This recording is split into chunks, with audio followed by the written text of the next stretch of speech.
Alrighty, good morning, everybody. Thank you all so much for being here. My name is Dr. James Economopoulos, and I am the Tex-Chip Program Coordinator at Texas A&M University Corpus Christi. And Tex-Chip stands for the Texas Counselor Health Integration Program. And it's a program where we prepare counselors and other helping professionals to be able to work in medical settings. And so our trainings are on special topics related to integrated care, and we train our students on evidence-based approaches. And so we have a wonderful training today. We're going to begin with a panel discussion, and then we'll have a training on internal family systems. So we're really, really happy and excited to have you all here. And I'll go ahead and I'll let my wonderful, outstanding graduate assistants, Dr. Mata and Bethany, introduce themselves. Hi, everyone. Good morning. So glad to have you all here. So as Dr. I mentioned, my name is Dr. Mata or Sharon Mata. We are the coordinators of most of these trainings. So really happy to be here.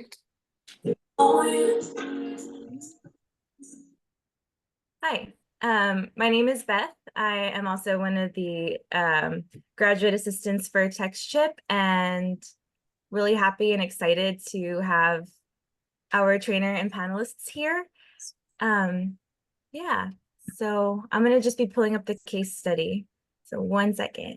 And I'm going to say for all our students here, please have your cameras on if you can. And if you need to excuse yourself, you're welcome to turn it off. But please make sure that you have your cameras on and that you are attentive. And if you have any questions about anything and need to contact us, you can message us in the chat. And then for those who are seeking CEUs, I believe we will have you all contact Dr. Mata for that, and Bethany Atkinson.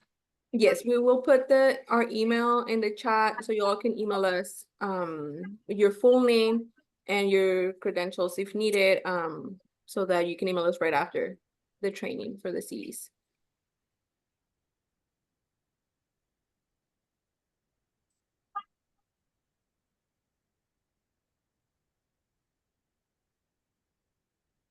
You are not co-host, but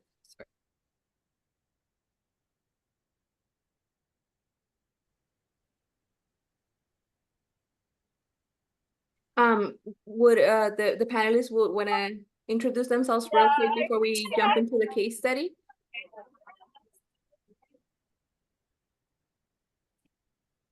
Sure. My name is Joe Beeling. I am in Austin, Texas. I'm a certified level 3 IFS practitioner, and yeah, I've been doing IFS for probably about 8 years, and I'm happy to be here.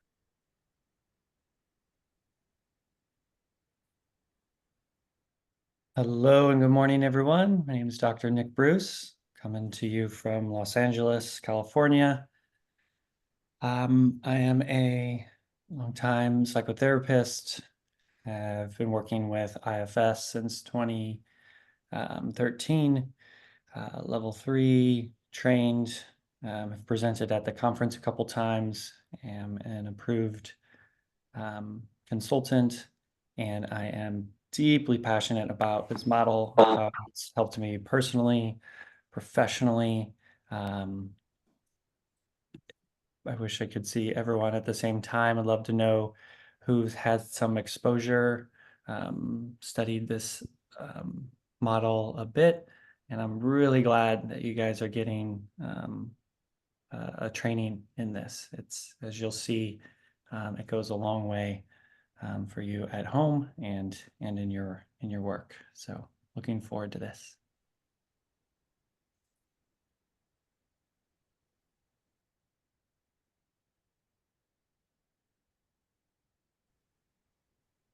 Awesome. Thank y'all so much.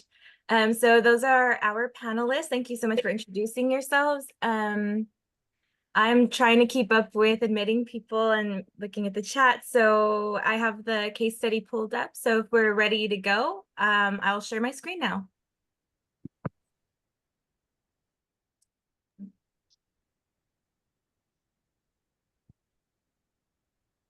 Okay. Can everybody see my screen? Can I just get a thumbs up or something? Awesome. Thank you so much.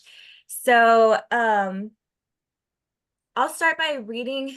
It's kind of a shorter case study.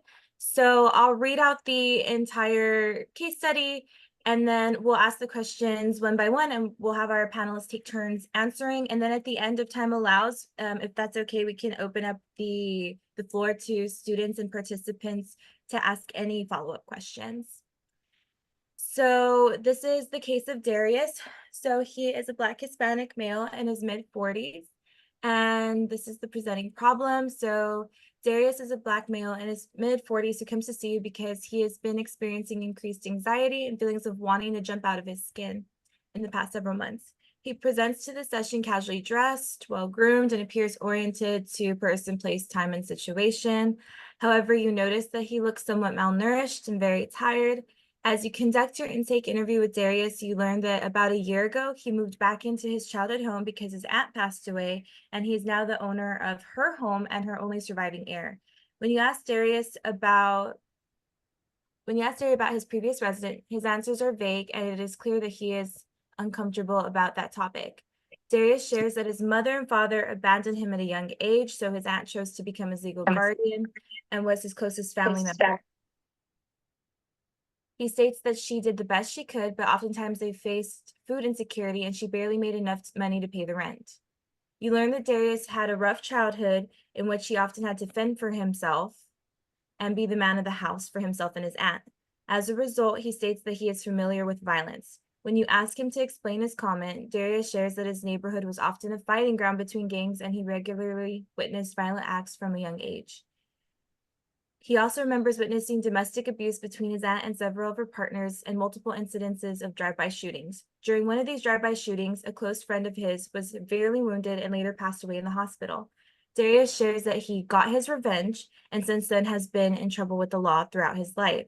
When you probe for more specifics, he states that he doesn't feel comfortable sharing that information and he doesn't feel that his past is part of his current problems. A little bit more background information. Darius explains that he started drinking alcohol at a young age, around 17, to cope with the stressors and trauma. He explained that until the age of 25, he would often find himself drinking until he would pass out on the weekends, but this did not impact his ability to complete any tasks at whatever job he had at the time. Darius explained he would experience times of sobriety, often going several years without drinking, but when his anxiety became unbearable, he would relapse. When you ask Darius more about his current problems, he shares that he often feels most anxious and uncomfortable when he is at home, and he tries to occupy his time by going to visit friends, looking for odd jobs around town, or visiting his church. You mentioned that he looks very tired, and he confirms that he often does not sleep well on account of the vivid nightmares he has. He explained he continues to have recurring dreams about old friends who passed away from various gang-related deaths, but when he wakes, it's hard to remember the details of what happened. Lately, Darius has had increased difficulty remembering important events and plans he has made with his friends, and he states that none of it really matters anyways. When you ask Darius about his previous comment about wanting to jump out of his skin, he explains that he feels very anxious as if someone might jump him when he walks around the corner, and it has impacted his ability to think straight. Okay, let me make these questions a little bit bigger. So for our first question, what protective factors did you notice with this client and what are some risk factors?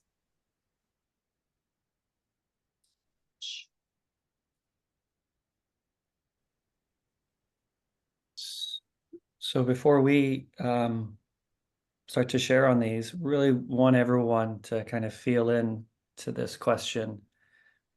Might even scan back through the case study and see what kind of jumps out at you. Take another moment at that, having seen this question, scrolling back through. We're going to speak to this, but it's a opportunity for you to look back and notice what stands out to you.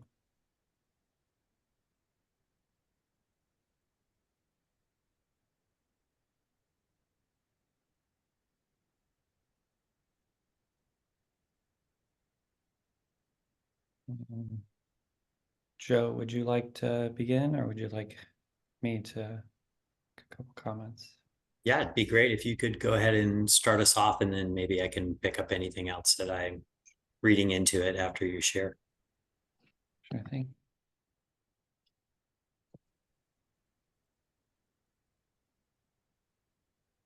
So for those of you that know some about this model, for the rest, by the end of today, this word protective is really going to jump out at you. And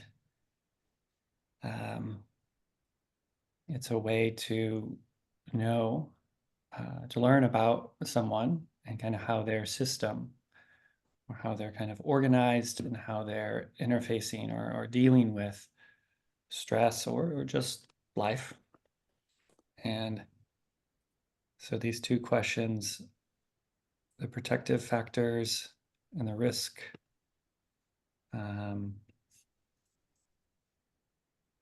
let's start with some of the protective factors. And to my mind, these are like generally positive because we want to approach,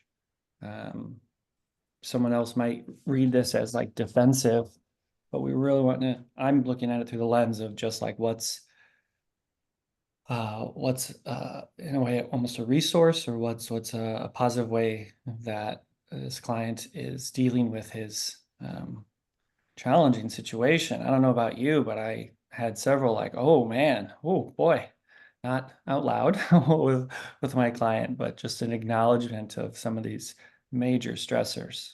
So the first thing I think that stood out to me was that one, he's showing up. He's showing up to get help. So there's this level of self-awareness.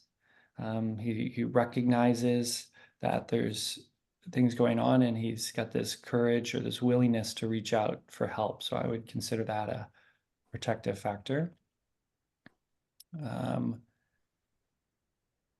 And also his community. While he's clearly had these losses from way back, the abandonment, and also the recent death, he spoke about friends and church as one of the community factors. So there's something about that we gleaned from the case study that there's at least a willingness to connect with others in his community.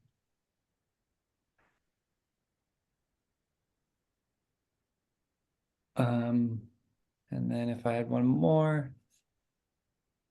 he's a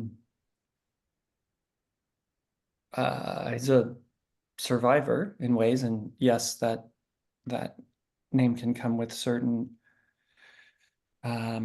different meaning, but I'm talking about his willingness. I know he's held jobs, he's suffered a lot, and so I would consider one of his kind of protective factors is that although he's had this, objectively rough upbringing, it says in there that he continues to like show up for work.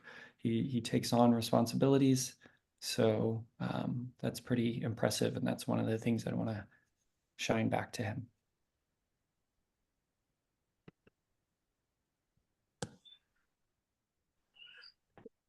Okay, great. Thanks, Dr. Bruce. I'll maybe chime in. Does that feel complete for you? Okay, I'll take So that was a thumbs up. Yep. yeah, I also want to really slow down. I really appreciate you inviting us to just really slow down around this particular person's experience. And when we take into account his life experiences and sense and feel into the impact on this person, like you said, this word protection is going to come up a lot today.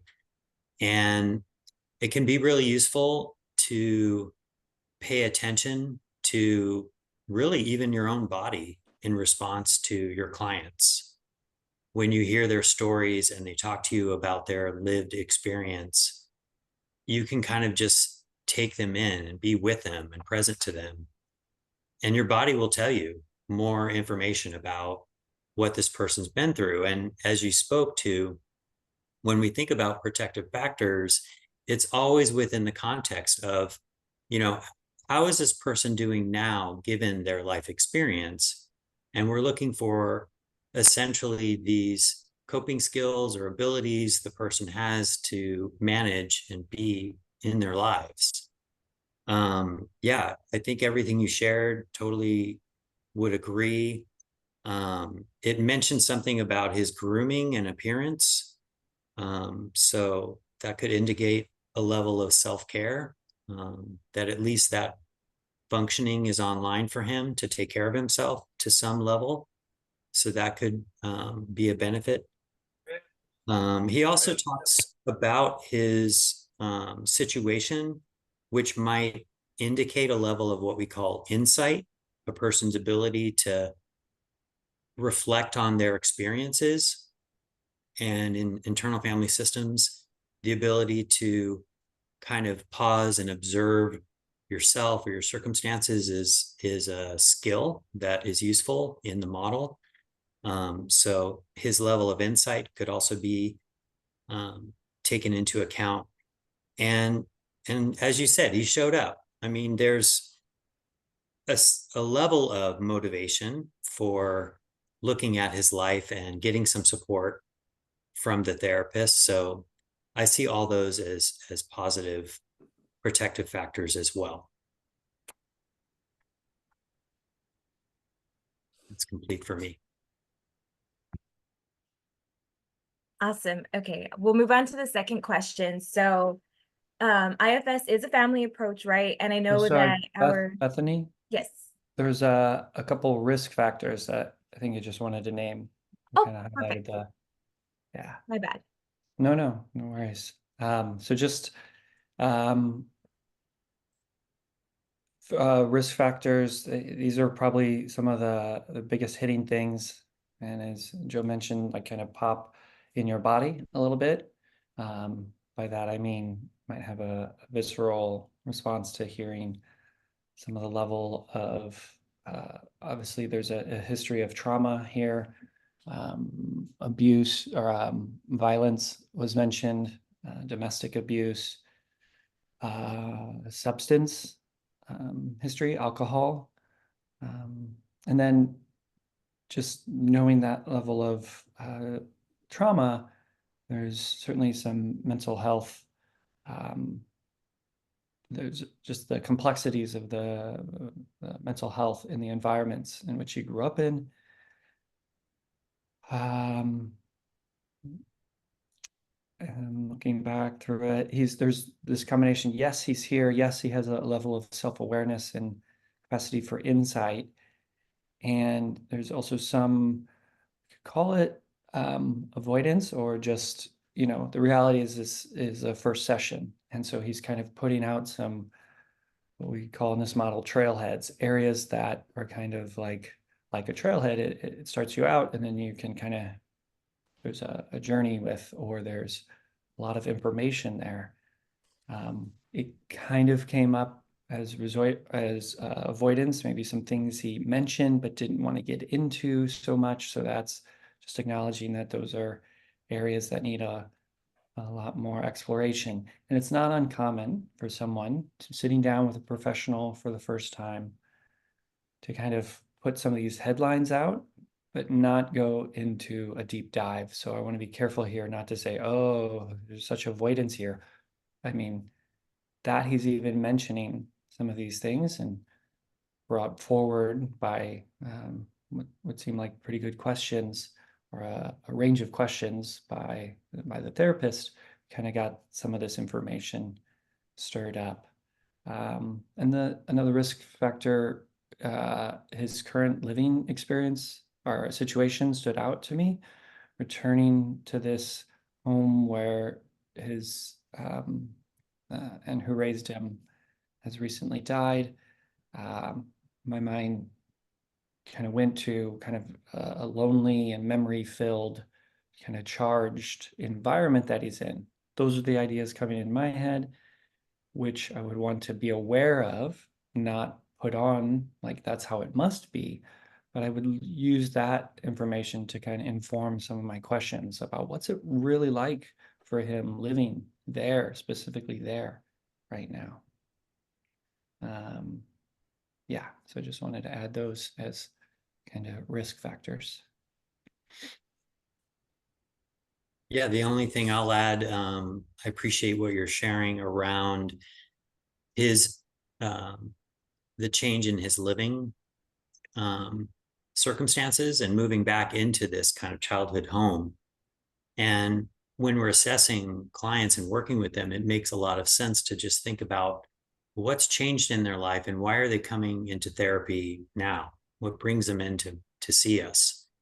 And given his circumstances and knowing that he's moved back into his childhood home, again, you could almost envision this kind of re-experiencing thoughts and memories and smells and the environment that could really trigger his somatic system and his cognitive mind around, wow, lots of memories around what's happened to him. Risk factors, I think you pointed pretty much all of them out that came to mind for me as well. The only other thing I might say is when we're thinking about these circumstances, it can also just be really helpful to consider the impact and how this person is coping with these experiences, the level of trauma and abandonment, the level of exposure to violence and substance use for coping. You know, all of these ideas and experiences, if you can just look a layer underneath those to sense and feel, well, you know, experiencing that might create a sense of insecurity or fear or hypervigilance or feeling dysregulated. There's some mention of or potential for isolation or, you know, not being involved with his community or friends, or levels of confusion or ways his sense of self might be fragmented. So yeah, looking at these risk factors, not just kind of the facts of the case, but the impact for the person.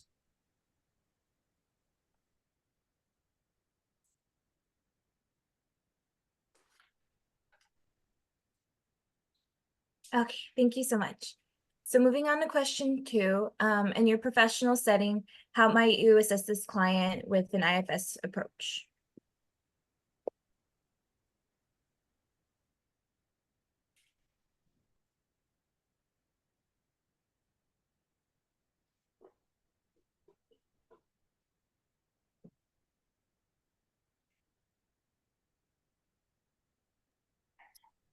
So hope everyone's taking a moment to think about that.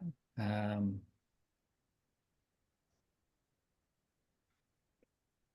for those that don't know the IFS approach yet, if you can just, in whatever approaches you have studied, give that a thought. How might you assist this client?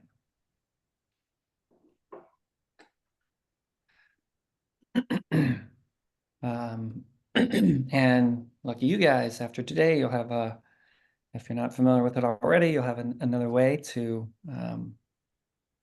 help. Because you're going to be steeped in this information today. If I begin, I'll just name kind of the most glaring one, which is in this model IFS. We really help clients to identify their parts. You're going to get to know all about this today, but there's a couple different types of parts, and we start to help the client unblend.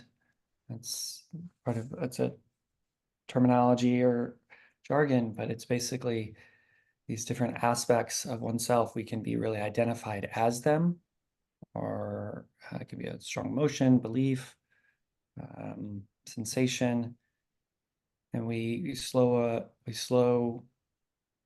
slow a process down to where we can notice what's arising for someone, and kind of we start off as kind of part detectors. I realize for those that don't know this model, we've said parts a bunch of times already, it will make more sense by the end of the day. But as far as just structurally, we would start by identifying parts, and highlighting which parts, which aspects of this person kind of needed their attention first. Obviously, a way to assist would also be building just the therapeutic relationship. And that can be with certainly bringing a level of presence, not jumping in, certainly not jumping in with any judgment or trying to fix or solve. And I would actually consider that one of the therapist parts. Oh, I really need to help this person out, or whoa, this is a lot. I don't know if I can do this. These would be all parts that the therapist would want to know in of themselves, so that they can lead from their higher self, or really keep the focus on the client without kind of looking through the lens of kind of limited parts that are worried about what might happen to the client or the therapist. I'll leave it at that. Yeah, without getting too far into the weeds in this question. Oh my goodness, wow. Yeah, this is a lot going on for this this client.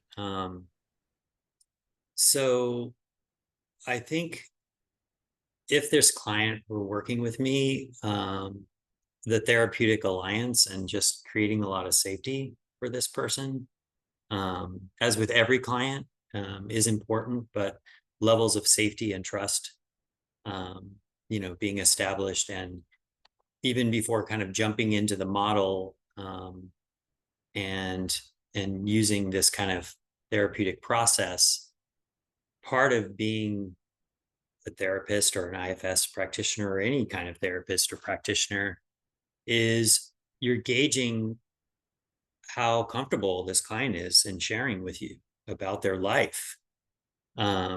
So with this client in particular and the level of trauma and experiences, just really tracking that for myself. So a collaborative therapeutic relationship. I would probably also, with this particular client, do like a timeline. For me, it's helpful to kind of understand different stages of what might have gone on for this person. And as you learn more about IFS, you'll start to understand that at different stages of our lives, kind of beliefs impact whatever resources we might have available at that point in time that are available or not available, can impact how our minds and bodies and internal world kind of structure themselves. So like from 0 to 6, a sense of abandonment, this early childhood trauma of domestic abuse and violence and witnessing death of a friend. I mean, these are all before age 12. So that's significant. And then these teenage years of drinking and using substances to just cope and deal with the stress and the trauma of the experiences. And those coping mechanisms following into early adulthood, sobriety and relapse, and this kind of fluctuations between that over time, difficulties with relationships and employment. And then, as we said before, moving back into the childhood home. So for me, like mapping out a sequence of those things can really help later on in the process as I'm working with this person, because over time, they'll be referencing what happened to them. And as you get to know parts of them or ways they were impacted and the stories that show up, it kind of helps me to have a sense of a timeline.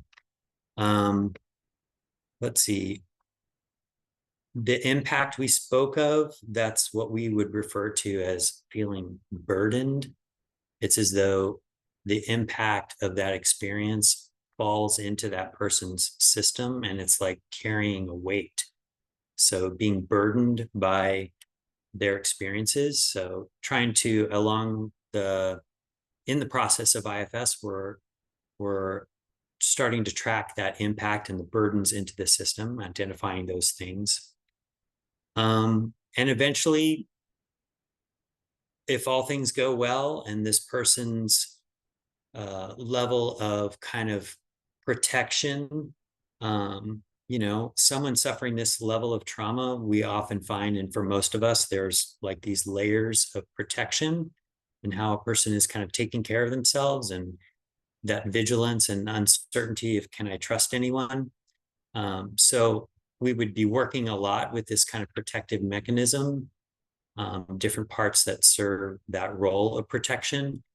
And if that goes well and these protective mechanisms learn to trust and feel safe, then we would be diving into some of these more vulnerable wounds and burdens and vulnerable younger places that we call exiled. It's as if the conscious mind wants to bury that or tuck that away or take it out of your conscious mind, exile it from the conscious mind. That's it for me.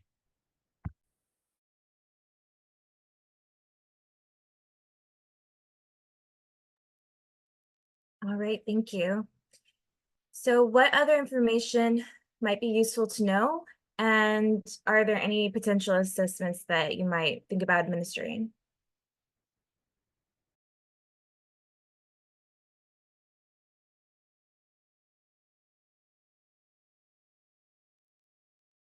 So you guys got the flow of this now. You should be looking back and coming up with some of your own thoughts about what you might do.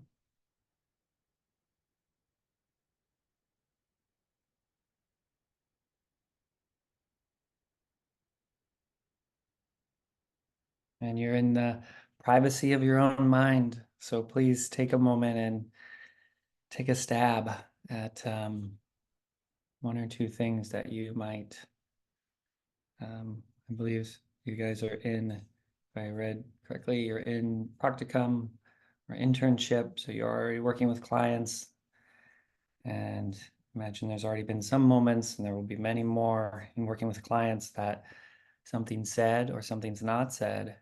And give me a moment of just like, whoa, where do we go from here? So this practice of leaning in to get a sense of what's arising in your own body and mind is really helpful.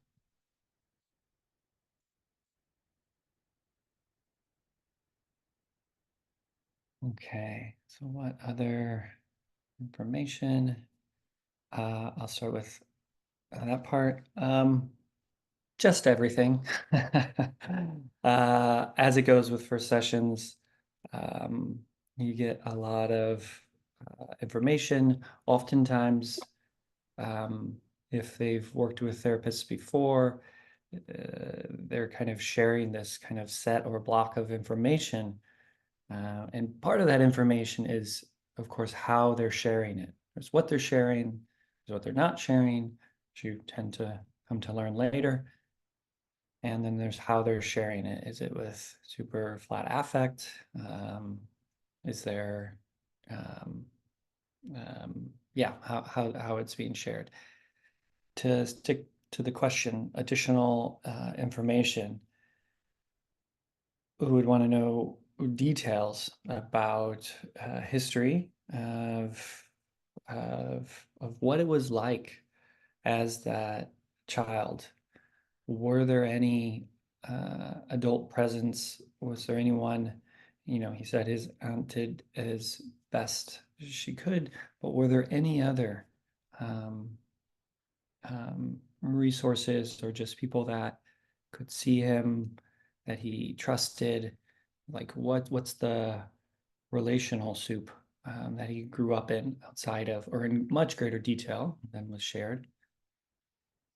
Also details about the substance abuse and even that just the substance use. I wouldn't call it abuse right away, even if, unless he used that language. And then, of course, bringing it to current. What's his current use? And these are always areas where I remember from my grad school training, there's a huge difference between, it's like, oh, I have 1 or 2 drinks a night. Okay, great. That pops up in your mind of what 1 or 2 drinks for you might be.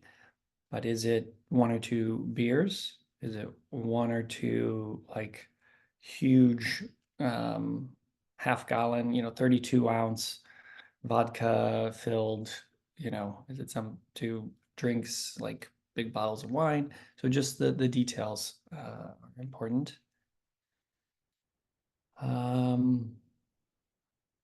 And then details about just, it was mentioned, perceived as kind of malnourished. So getting to know, of course, in the intake, the medical history, but any physical health, and also how he's thinking about his physical health. Does he notice, or what's his kind of assessment along the way? So those are some of the areas, and I'll pause there and turn it over. Yeah, I appreciate what you're saying around, oftentimes we're really in this mode of just collecting a bunch of data, and as much as possible to acknowledge that you're working with a human being, you're not working with a story. And again, this case is kind of jam-packed with everything you can imagine. So what more information you would be useful is kind of, yes, all the information you can get about this person's experience. And again, I would really pay attention to kind of the impact, how Darius has kind of interpreted his experience, paying attention to his language and how he references the stories and shares what's happening to him or has happened to him, and his lived experience now. So maybe other details could be gleaning information about support, his relationships, current, or what's available to him. I think that would probably be another key component of this particular case, is I'd be paying special attention to, when Darius leaves the office, who's there? And how is he coping? Especially if there's some substance use, just want to track. There might be other options to navigate this experience of living in your childhood home. So I don't specifically use any assessments myself. So I don't know if Dr. Bruce, you want to share anything about that, but the process of IFS, as you'll get to know, is almost like a continuous assessment throughout every session that you have with a client. You're both meeting them where they are in that moment and what's come to the surface. And part of the beauty of IFS is we almost see it as, whatever is on the front is what you're going to be with. As the person kind of unfolds over time, you're dealing with one dimension of themselves, and then something else shows up, which may feel related or not. But you're just kind of meeting the next guest, like Rumi's guest house. You're just meeting the next guest that shows up. And in the process of IFS, we're typically kind of doing this ongoing assessment and gathering information over time. Yeah, great. So Great. I'll just add an assessment or two. Similarly, I don't weigh heavily on these, but what I know is if you bring an assessment into the room, it does a couple things. One, it really brings light to kind of that conversation. So whatever the score is, whatever comes up around it, it's grist for the mill. And it can also be a way to gauge progress. So an assessment that you might give now versus like 6 months from now, it can be great and a boost for someone to see how something's shifted or not, which obviously needs our attention too. So obviously there's, you know, what you might find in the DSM if you've got a hunch of what a diagnosis might be. You could look through that symptom checklist. But ACEs, the adult, I'm sorry, adverse childhood experience. It's pretty simple. I think it's 10 or 11 questions, and it can really create trailheads. So these areas that really need attention. And then assessing, you know, other thing I'd mention, of course, substance assessment audit is kind of the main one for that, as I understand it. And then I'd want some assessment of his sleep, given the amount of stress and trauma. We want to be able to kind of track his sleep, and again, bring that conversation in a bit more.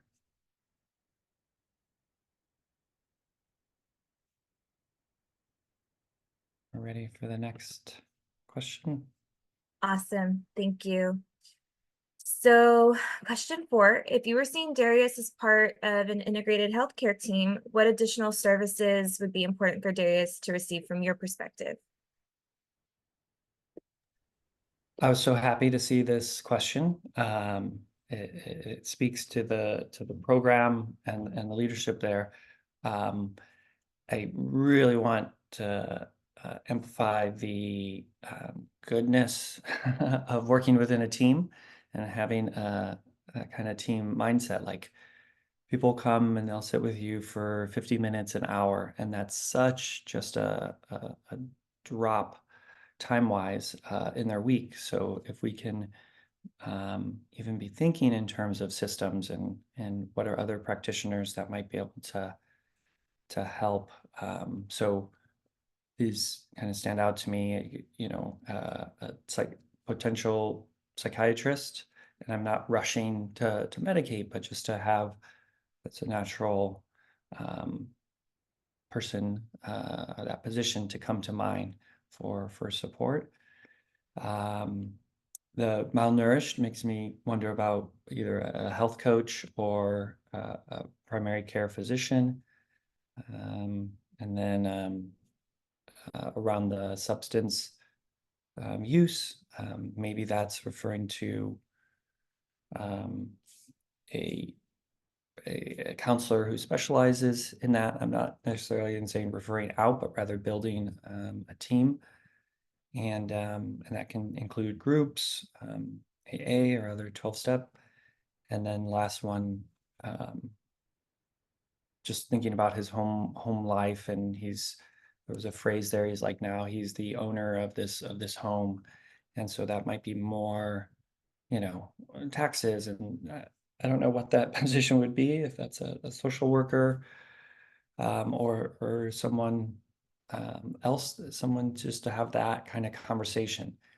What this also does, to have these, knowing that these other conversations are going on, one, it'd be great to get permission to speak with these other practitioners. And then your time in session isn't like, hey, did you, you know, you got to pay taxes. Are you on top of that? So it's just so great to build a team.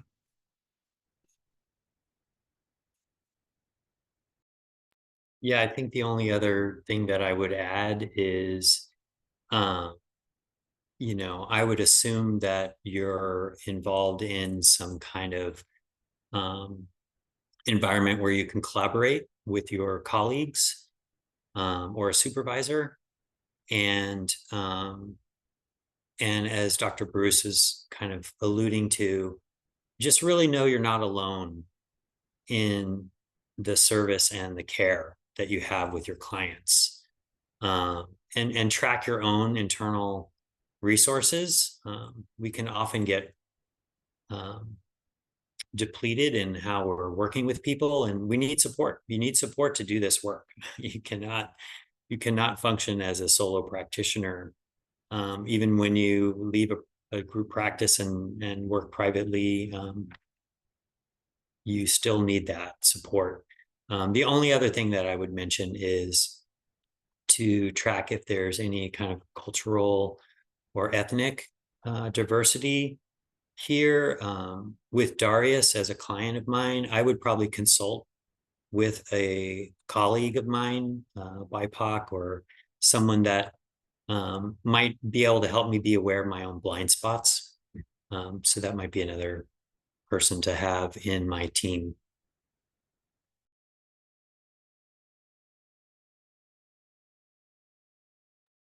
Thank you. So for question 5, if Darius was an adolescent, how might your approach differ with him?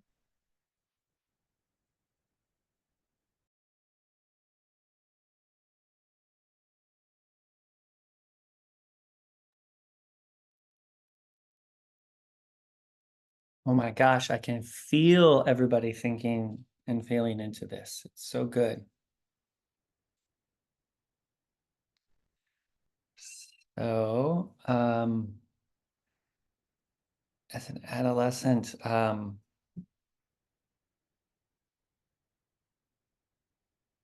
yeah, the frame switches a bit for me, and in part because of at least starting out, the perceived amount of life that may be under his belt. So with working with an adolescent, you would want to and see who else can be engaged as far as family members. So, there's this loss of both early on and more recently, but we get curious if there's other family members and if there would be a willingness to be in conversation with them. And just a quick on that, if it feels like it's a real, if there's violence, or if we're not trying to stitch things together to do like family therapy through our client, but rather looking for other resources. Imagine an adolescent, he'd be in school, so there could be collaboration with the school, talking with a school counselor. It goes a long way, even in terms of, obviously you get a client's permission, but for him to know that there's like a team or a system that's like his world at school, that's really being invited in here, and we're looking for other like relationships to help kind of surround and support him. And then the last thing I'll mention is just wanting to connect him with, for all of us who were surrounded by weighs really heavily on not only our choices or behaviors, but how we also think of ourselves. So we'd want to be clear about and want to get to know if there's like a group around his peers that has, like a well-being, or if the substance use around the substance use, it could be an adolescent group, therapy group. But really with this question, it has me thinking even more about his relationships and how I want to bring that in. Yeah, I would add, I mentioned I would do that timeline.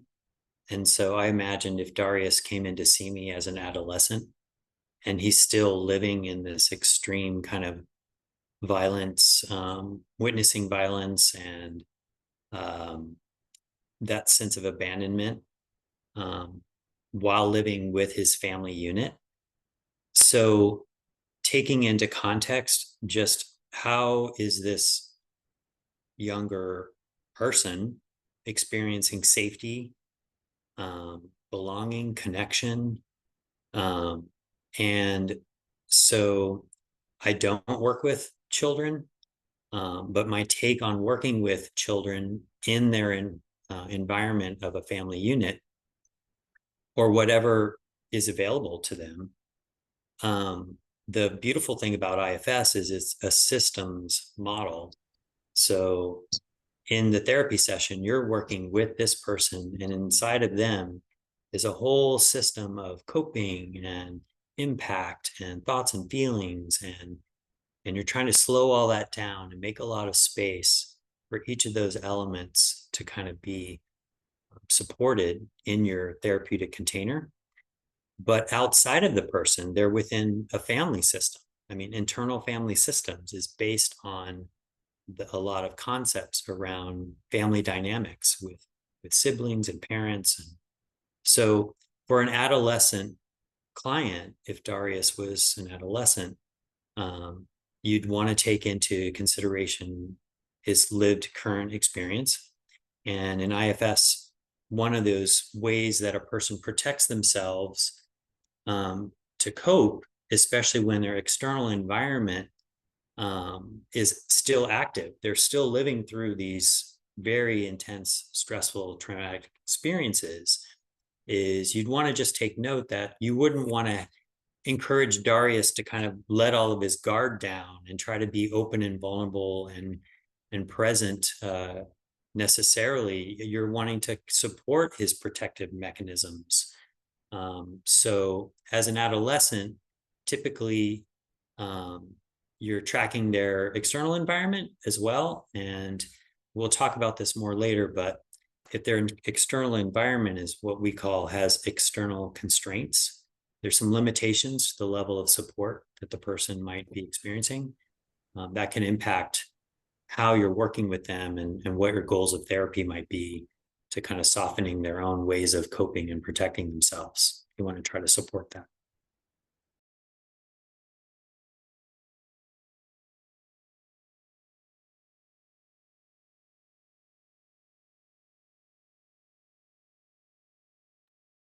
Sorry, I couldn't find the unmute button.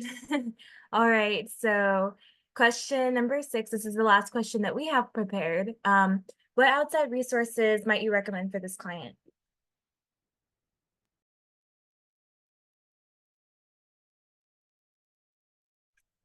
All right, kind of getting tight on time, so I'm gonna dive in. Kind of mentioned before, perhaps a 12-step group.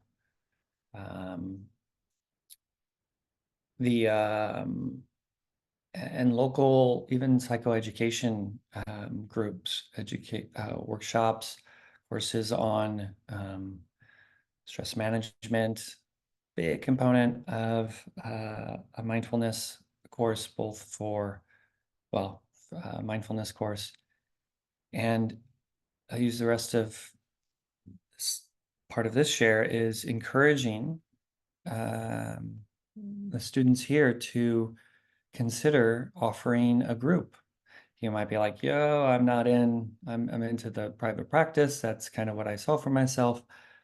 But there's a lot to be gained by your experience in a group process, for knowing what it's like to be in those processes. You've invested a lot here to learn about, the human experience, dynamics, relationships, and you have a lot to offer. So I would really encourage, even if it's been kind of outside of your lane, that maybe you collaborate with one of your classmates, colleagues here, and it need not be an open-ended therapy group. It could be more of a workshop or a psychoeducation group on something that you're interested in. You don't have to be an expert in it to offer these resources. It's also great when your colleagues know that this is something that you offer. Great way just to stay in community with your colleagues. Yeah, I'll just double down on anything around support and safety and community.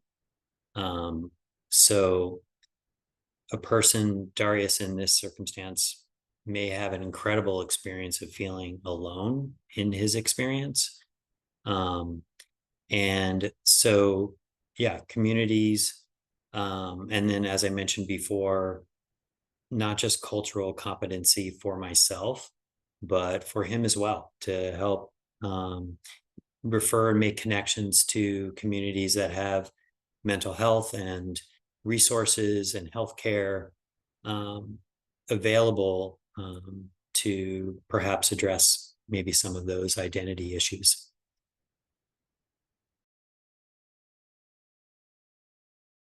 Awesome. Thank you all so much. I know you did say we were tight on time, but we're willing to go a little bit over time if that's okay with y'all. If you have a hard stop at 10 a.m., then that's totally understandable. But I was just wondering if we can open 2 or 3 questions to anybody who has any follow-up questions in the training.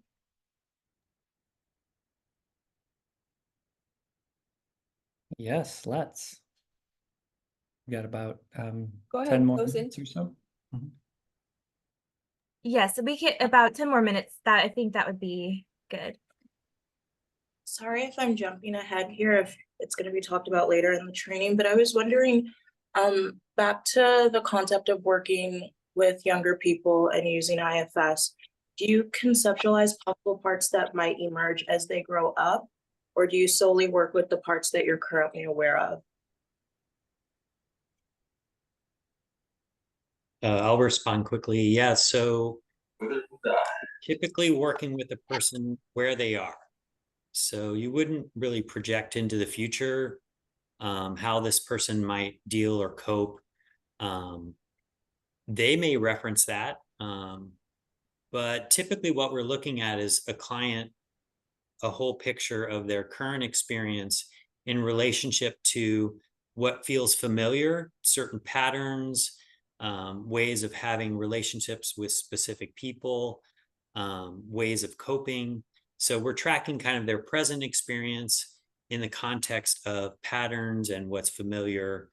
And it's a relational model. So we're doing a lot of like me, the one who's present and aware, and I'm observing and noticing, and I'm telling you stories about my experience.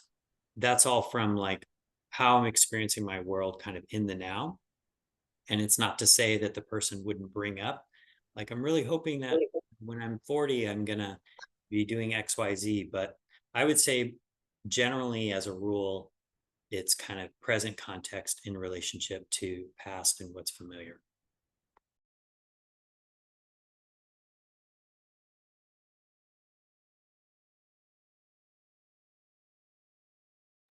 Thank you.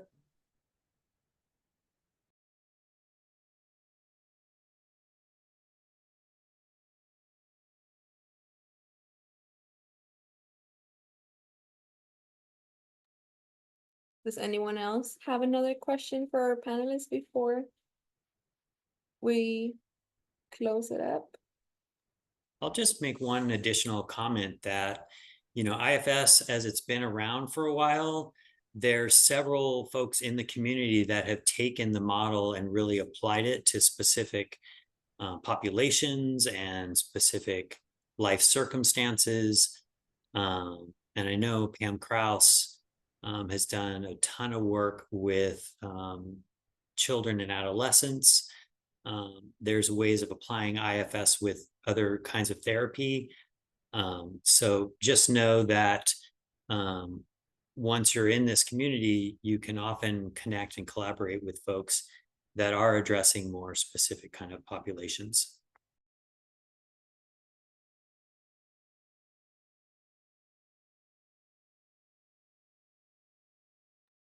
Okay, thank you so much. All right, so if we don't have any other questions, then we could probably finish our panel discussion right here. Thank you so much, Dr. Bruss, for being here with us in this panel. And Joe is going to stay with us. He's going to be doing our training. We will be taking a 10-minute break. Please be back by 10:10. A few reminders before we go. Tex-Chip students, please check in on Bet's comment on the chat so that we can take attendance. For the rest of y'all who are here for CEs, email us your full name as you would want it to be in our certificate, our emails are in the chat. I will put them again in a bit. Our training recording will be posted in our Tex-Chip website. The link is also in the chat. I will be posting it again later. And yeah, see y'all here at 10:10. Thank you, Dr. Bruce. See you. Thank you, Dr. Bruce. You're welcome to stay, by the way, if you would like. Yes. Thank you. Bye-bye. Thanks, everyone. Thanks, Joe. Have a great day. You too. Bye.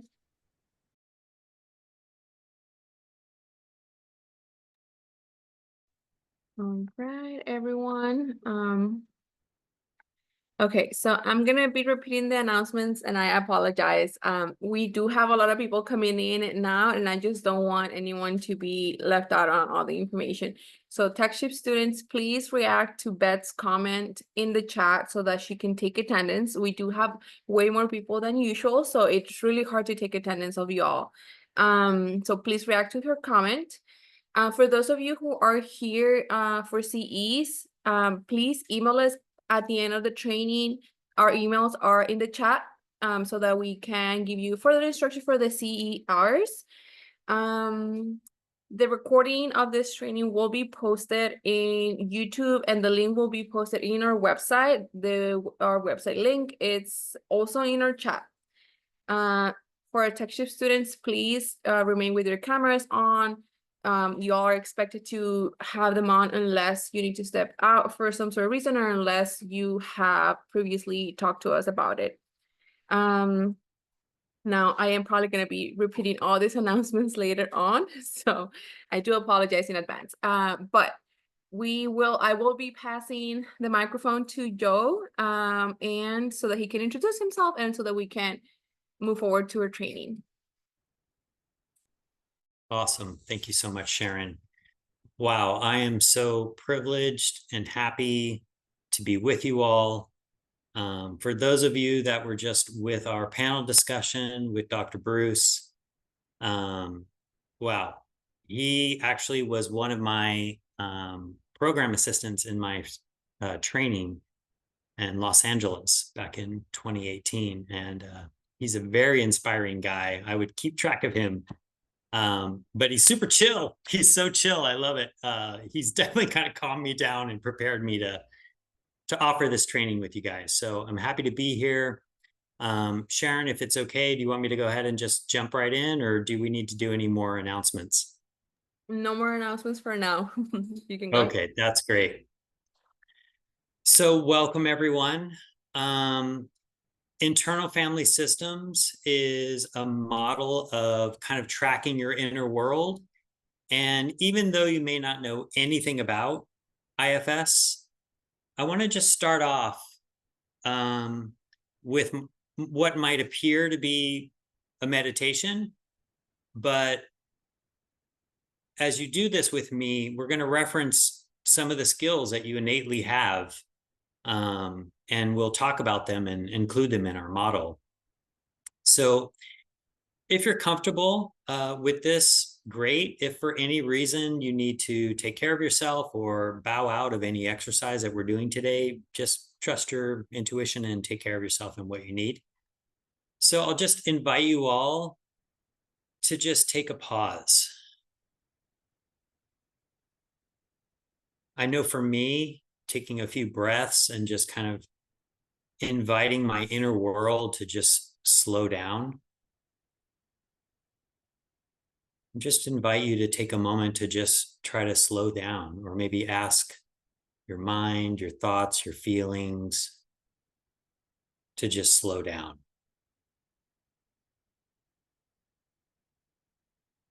And we're going to be talking about this idea of parts.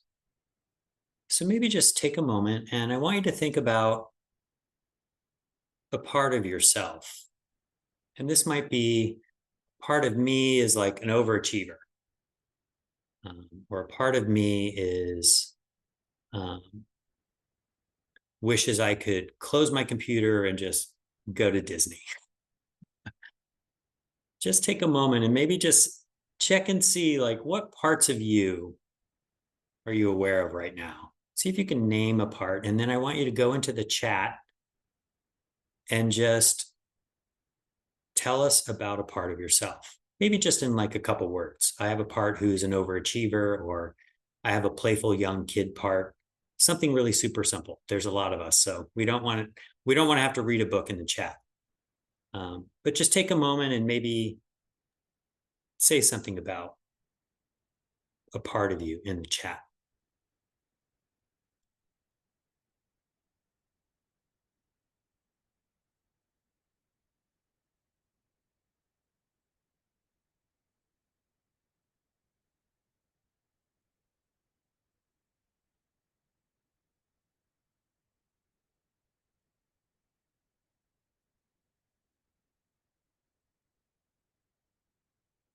Lots of playful kid parts, parts that have strategies like procrastination, concern about narcissism, parts that might feel anxious, busyness, overwhelm, perfectionism, escape, parts that might feel rushed and need to slow down, inner critics. So, as you can see, we all have parts of us inside, and we can describe them in this kind of language. And we'll talk more about this, obviously, but would you say you're this part all the time? And the answer is no. Like, we have different parts of us that kind of come online, and then they become our experience. And then some other part comes online, and that becomes our experience. So it might be just helpful to know at this stage, before we even jump into the training, that you are a multiplicity of various parts of yourself. Different parts that have strategies, different parts that feel vulnerable. So just kind of wanted to plant that seed before we dive in. So hopefully I can do this right and share my screen.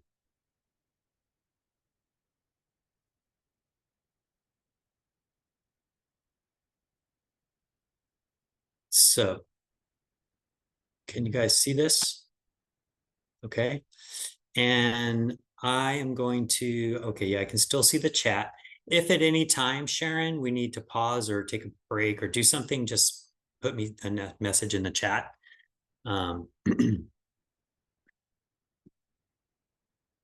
Okay, great. So can everyone see just the first slide? Yes. Okay, great. So my name's Joe Beeling. I'm a licensed professional counseling associate here in Austin, Texas, and I'm a certified level 3 IFS practitioner. Today's course is a fundamentals of IFS, and this is a brief overview of internal family systems. So a moment ago, I had you introduce a part of yourself, and I'm wondering now if you can give that part a name. So like for me, the young kid part that wants to run, actually I'll use a different part. I have an anxious aspect of myself, and I call this part Chicken Little, because he's kind of constantly running around and his eyes are big and wide and he's freaked out every moment of the day. So I have a very anxious part of me, and giving these parts a name and an identity can just be a useful way to start to, one, notice that they're separate from you, the one who's noticing. You're like the consciousness, you're aware, you're paying attention, and then you're noticing some part of you.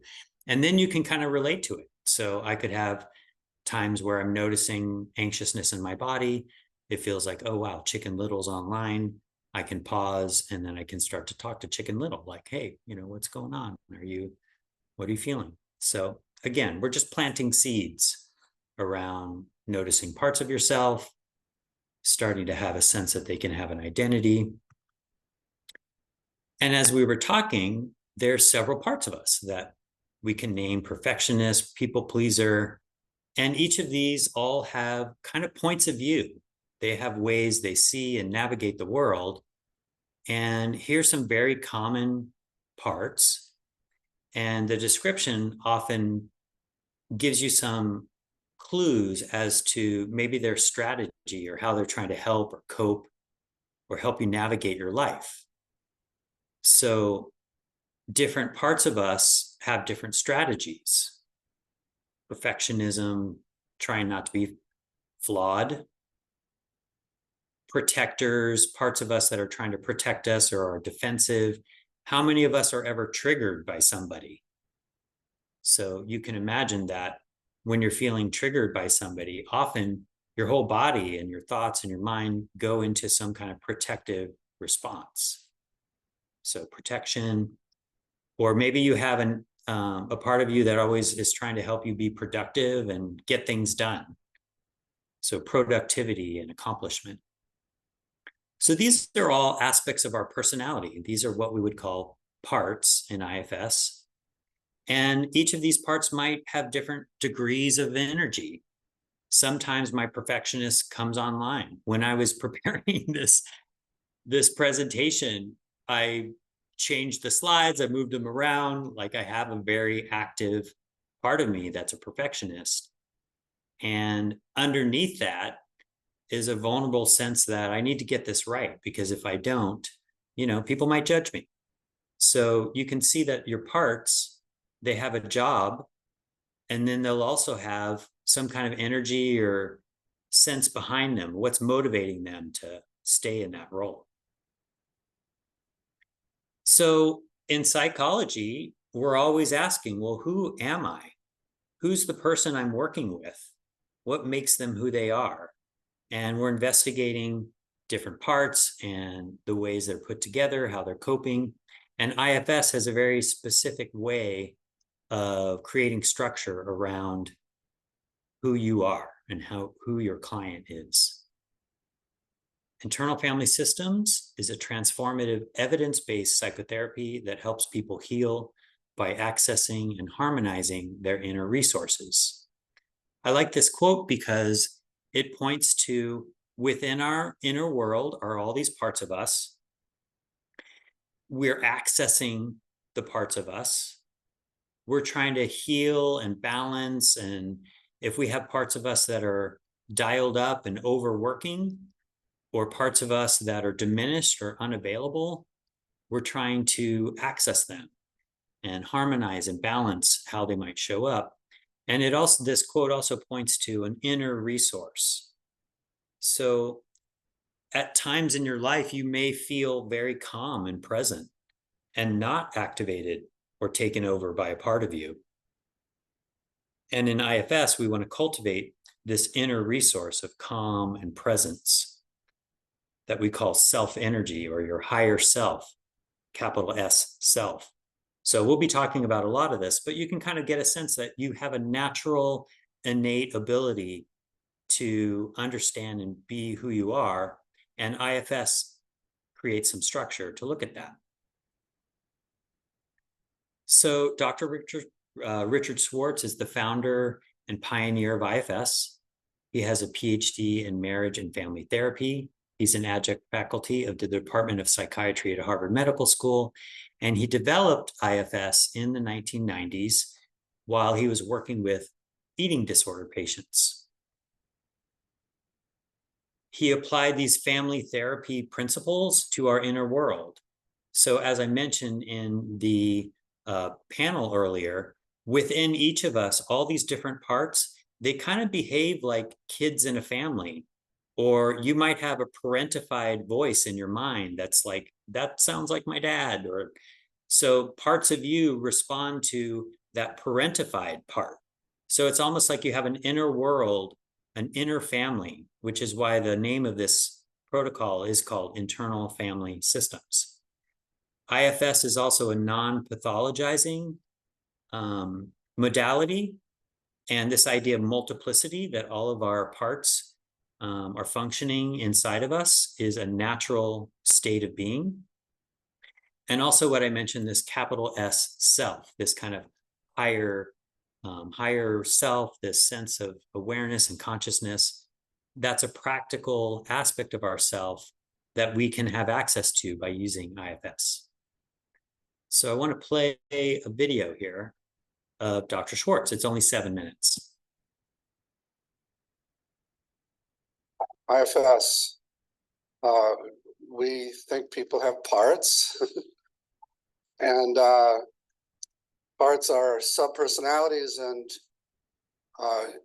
in distinction from a lot of other systems, we believe that we're born with them. It's the nature of the mind to be subdivided, that we're all actually multiple personalities, that people who carry that diagnosis aren't any different from anybody in here, except that theirs got blown apart more by the horrific trauma they suffered. But what are called alters in that field are really what we call parts. We call them parts because it's the most user-friendly word. It's not the best word in the sense of being descriptive, but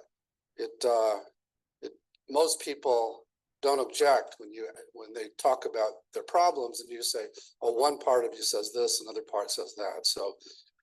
So everybody's got parts and they're all good. They all have naturally valuable talents and resources to lend to us. But as we go through life and encounter traumas and attachment injuries, they shift from their naturally valuable states into roles that sometimes can be quite destructive to us, not realizing that they were roles that were necessary often when you were in the middle of a trauma or had a toxic parent, but they get frozen in that time. And so they think that they still have to do this for you, and often don't even know how old you are. Often, if you were to ask some of these, what we call protector parts, they would think you're still 6 years old, and that therefore they still need to do this for you. So good parts forced into extreme and sometimes damaging roles, hating the roles, would love to get out of these roles. But so that's one basic premise, that everybody has parts, and the goal isn't to get rid of them. The goal is to actually help them transform.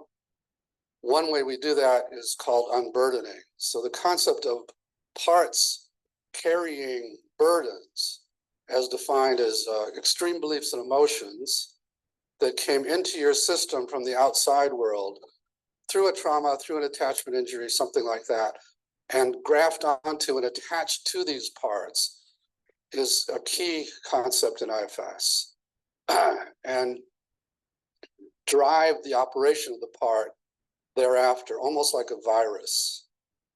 So the release of these burdens allows parts to immediately transform into their naturally valuable states. And today we're going to be talking about the burden of shame. And I'll be talking about it as actually a multi-part phenomena, that shame is involved with several different parts, and I'll get to that in a minute. But the burden of shame enters us through the external encounters we have, or is transmitted as a legacy burden through our lineage, through our ethnic group, through our culture. The reason, I think it's fair to say, that most of the world's problems arise from this misunderstanding about parts and burdens. So when you assume the part is the burden, it makes sense to go to war against it inside. And when you go to war against parts, you go to war against people. So, and most of our field and our culture has assumed that the part was the burden. Does that make sense? Yeah. So this distinction is huge, has huge implications. Okay. So parts are stuck in the past, they carry burdens. They also organize to protect each other. So some are in these protective roles, some are very vulnerable and being protected. Also locked up for reasons we'll get into. And in addition to all of that, there is what I call the self. And I stumbled onto this just because I was applying family therapy technique and theory to this inner system that my clients were describing to me. And as they did, I was trying to help them, especially after I got hip to the fact that parts aren't what they seem and they actually are valuable. I was trying to help them get along with their parts rather than fight them or ignore them. So I was having these inner dialogues happen, and things would be going pretty well, maybe between, let's say, a client and her inner critic. But suddenly she's furious with the critic, and things go south because the critic is defensive, and things aren't going well. And as a family therapist, I was taught when something like that happens, when you're having a dialogue between two people, look around and see if somebody isn't siding with that one of the people covertly. And if you do notice that, ask that person to step back in the room. And so I started to think maybe there is some other part that's interfering in this relationship between my client and the critic. And indeed, I could help people say, okay, let's ask that one who hates the critic to step back. And they would immediately change in the way they looked, even in their face, but also in what they said, in the tone of voice, often in the direction of, I'm just kind of curious about why this part is calling me names all day. Seconds earlier, hated or feared it, that steps back, and it seems to release this other person who not only is curious, but is also calm and confident and often even compassionate to something that they had hated seconds earlier. And as I witnessed that in multiple clients, I got excited at some point. What if that's the core of us? What if that's in everybody? What if simply by opening space, that person comes out and actually not only has these C-word qualities like calm, compassion, confidence. Okay. Clarity, curiosity, creativity, connectedness, courage. I think we got all 8, right? There are 8 of them.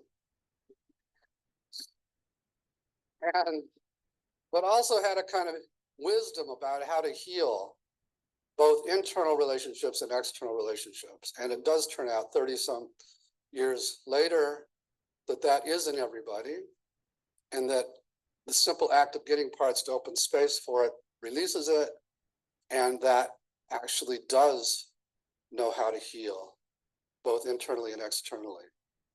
So that we call the self with a capital S, to distinguish it from the common use of the word self. And so that's the model in about 3 minutes, I think. So, Okay, I want to just check in. I'm going to actually walk through the entire model with everybody. So he just gave you kind of a big picture overview of what IFS is. So don't get overwhelmed, but just know that we're going to talk through everything that he shared. So I just want to make sure everybody's still with us. Nobody's freaking out or has left the building. Okay, it looks like we're good. All right, let's jump back into this.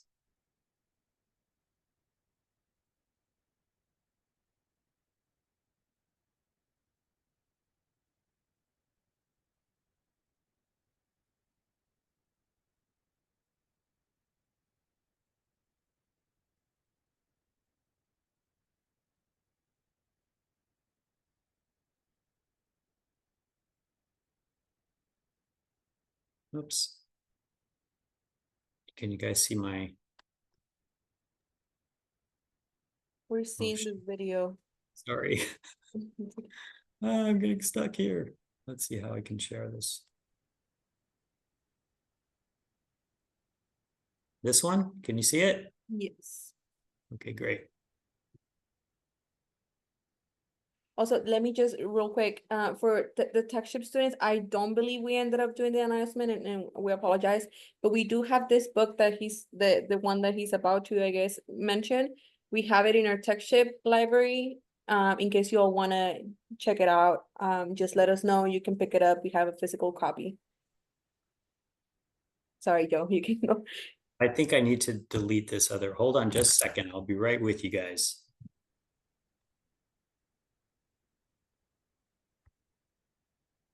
I'm having a problem trying to bring it into this slide here.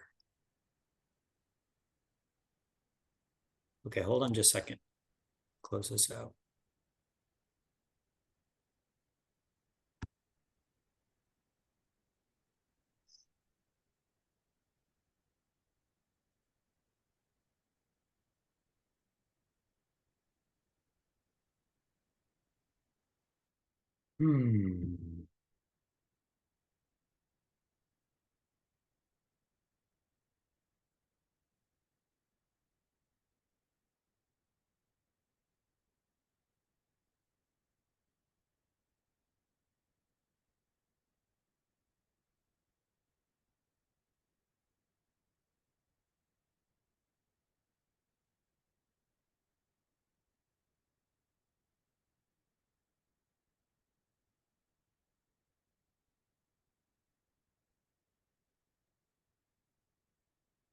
Okay, let's try now. Sorry, everybody.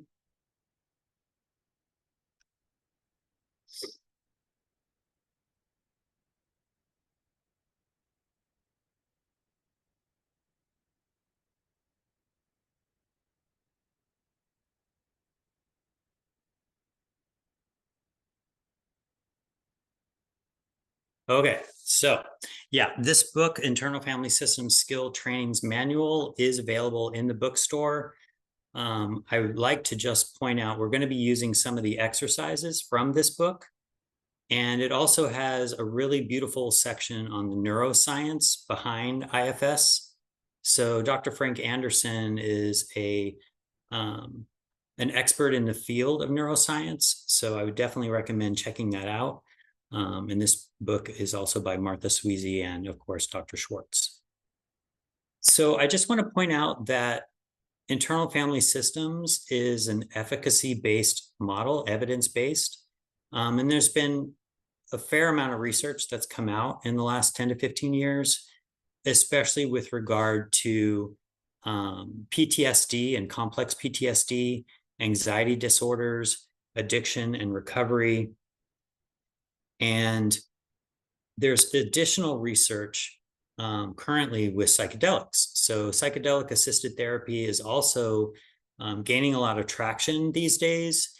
And IFS is seen as a model that works well with psychedelic assisted therapy because, as we've talked about, we're mapping kind of our internal world. And psychedelics, when used in controlled environments and controlled doses, can kind of help reveal a person's internal psyche and world. And IFS can kind of help map that out. So using IFS and psychedelics has been showing quite a bit of promise, again, to treat trauma, PTSD. And I want to point out this one organization, the Multidisciplinary Association for Psychedelic Studies, MAPS. So recently they did complete a successful confirmation for their phase 3 trial of use of MDMA for PTSD. And the reason why this might be significant is the government has interest in this because the use of MDMA in particular and PTSD shows a lot of promise for our military and supporting military and healing prospects using IFS and psychedelics. MAPS also investigates several other psychoactive medicines and natural medicines to explore their function and use for therapy. And as I mentioned, MDMA in particular, as a psychoactive agent and in use for therapy, can increase our sense of compassion for ourselves, help reduce our defense and fear mechanisms that might be in response to PTSD or emotional injury. It can soften our experience of unpleasant memories, and we wouldn't feel as maybe overwhelmed, kind of softens that response. So they're less disturbing, and we can kind of while on the medicine, begin this kind of relational conversation like we were talking about when you go inside and you start talking to a part of you. So for example, if I were doing an MDMA assisted psychotherapy session, I could go and talk to Chicken Little. Like that overwhelming anxious experience wouldn't take over, and I could have this enhanced conversation and develop more capacity for introspection. What differentiates IFS from other models? So first of all, let me find my notes. It's an effective process for accessing this higher self, this core essence of being, our calm, compassionate, open-hearted presence, those 8 C words. It also does a really good job to kind of systematically create structure of how our internal world is organized so we can understand ourselves as parts. And then there's also kind of a very unique structure in the way our defense mechanisms show up, the way our vulnerable, wounded parts show up, and the way we can relate to them from this core self. There's a structure to that that IFS can help kind of map out. This idea of unburdening is a unique process in IFS in that we're doing this kind of self to part relationship, your higher consciousness in relationship to your parts. And this higher self is also kind of the healing agent within each of us. It has the ability to be present and open and available as a resource. It could even be used as a way to help us navigate attachment wounds. If our nervous system is overactivated, we can come into relationship with this kind of present, compassion, higher self and kind of co-regulate ourselves. So we become our own co-regulating agent. And then this idea that our self, capital S self, can kind of lead our internal world. So as we talk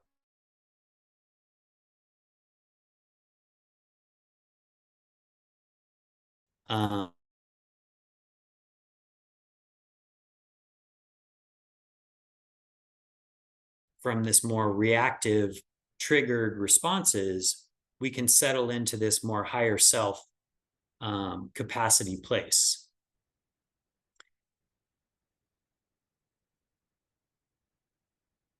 Some unique strengths of IFS, it's permission-based, which means the whole time we're working with a client, we're really tracking, is this client feeling safe with me? Is there a sense that they're protecting themselves? Do they feel open? Do they feel present to their internal world? So permission meaning I'm tracking whether this client feels a sense of their internal world giving permission to access kind of their vulnerable, wounded places. And navigating these protective mechanisms and protective systems and parts is an important part of the process. We do that first. I mentioned attunement and being connected to your nervous system, like you're co-regulating. That's a unique strength of IFS. And we also use this higher self as its own, your own inner wisdom, your self energy to help you be the healing agent of the therapy process. Some other unique aspects of IFS is it's a flexible model. So you could do a top-down approach or a bottom-up approach. So as you're working, you may have clients that are what we call sympathetic activated. They're hyper aroused. Their system is kind of like overly anxious, or there's a lot going on inside and they can't seem to kind of slow down. So this hyper arousal and activated state, you might use a top-down approach. This idea of you want to incorporate kind of their cognitive, mental awareness and paying attention to things. So it might sound something like, it sounds like there's a lot going on. Let's see if we can just start to slow things down. See if you can start to notice your body, your thoughts and feelings. It may feel like there's a lot happening. So let's try to just slow all that down just ask your inner world to slow down and see if we can just start naming and getting to know one thing at a time. So again, you're using kind of this approach, a top-down, you're enlisting the person's more cognitive function to process and map out and make sense of all the activated sensory sympathetic activation. So a top-down strategy can be useful with clients that are like that. We're asking parts to slow down, to step back, make space, and we're helping the client to observe what's going on inside. If you run across clients that are more like overthinkers, like they live in their heads, and there's a sense that, well, I'm just like living my life without any emotion, then we would want to do the opposite. We want to encourage them to be in their bodies, this bottom-up approach. So if a person is an overthinker, we might kind of have a sense of what we would call a parasympathetic blunting. It's a way that their emotions and their body might feel kind of cut off, or they're limited in their access to their sensations and bodies and emotions. So using a bottom-up strategy might sound something like, okay, it sounds like you have a good understanding of what's happening for you. I'm wondering if you can just take a pause and just maybe notice your breathing. See if you can feel the air moving in and out of your lungs. Notice your body just kind of like moving as you breathe. I'm wondering if you bring your attention into your body, if you can notice other things, like you might have a gut feeling about the therapy that we're doing today. You might have a sense of feeling nervous, or maybe you're protecting yourself. Maybe you have a sense of, you have some questions. Just see what you're feeling in your body. So again, this bottom-up approach you might use for someone who is in touch with their empathic responses. Some considerations of IFS. So as we mentioned in the panel, if you're working with an adolescent and their external world is full of very extreme circumstances, or you're working with a client who maybe they're in like an abusive relationship, their external world has certain constraints, certain aspects of their experience that are going to enforce their ways of protecting themselves. So I mention this now because in the process of IFS, we're not only tracking a person's protective mechanisms, but we're also looking for, well, what's underneath that behavior? Why are they trying to protect themselves? Are they scared? Are they wounded? Did something happen to them? Do they have a more vulnerable, wounded part of them, an early childhood wound? So it's a consideration, because if a person has external constraints, it might limit the progress that you make in therapy to help them really be present and access their more vulnerable places. Another consideration is the therapists themselves. So I have parts of me inside when I'm working with people that I need to, keep track of. If I'm triggered by a client, I need to pay attention to what parts of me have opinions about this client, what parts of me are inhibiting my ability for my own system to pause, slow down, make space for my own presence and awareness. So I want to tap into my own self-energy so that I can be present to my clients. And in IFS circles, we often encourage and promote therapists to have therapy, to be in IFS therapy, so they can keep cultivating and getting to know their systems so that their parts don't interfere with the therapy process.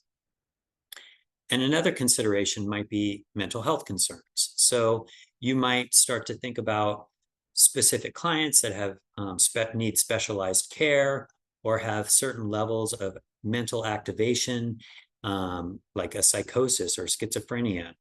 And we're tracking their ability to slow down, pause, go inside, and observe parts of themselves. And you may recognize that this client can't do that. They're overly anxious and activated, and they're just kind of living in the parts of them that are reactive and managing their world. So we can use IFS with folks in this world, but that might look something more like, instead of me asking the client to go inside, I know that I'm talking to a part of them. I already know that I'm talking to the anxious, OCD, or the part that can't get out of his way, and he's constantly afraid that the police are after him, or there's some sense of like hypervigilance or something.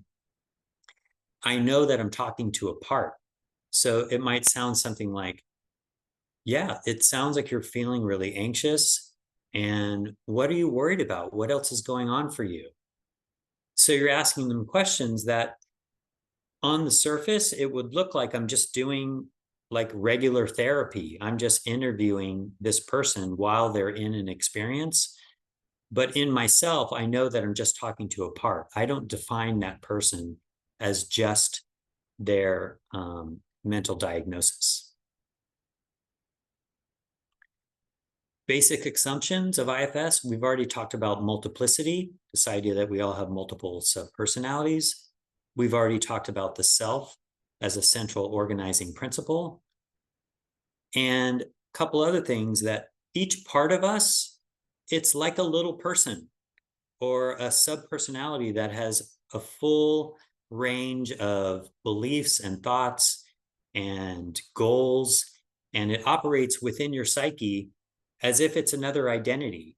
So parts have their own goals and roles and identity, and parts can also be in relationship to other parts. Sometimes that's a conflicting relationship.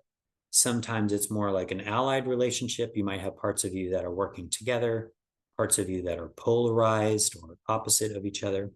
So these are some assumptions of IFS. The goals of IFS. We want to help these parts soften these extreme roles, behaviors, and activated states. So one goal is to help liberate these parts from that experience. And we do that by helping parts come into relationship to this higher self. And over time, this self to part relationship and conversation that you're cultivating, eventually your parts will start to recognize that, oh, there's somebody else in here. There's a higher self. There's a compassionate me. There's an adult. There's an aspect of me that is around that wasn't around when I was 10.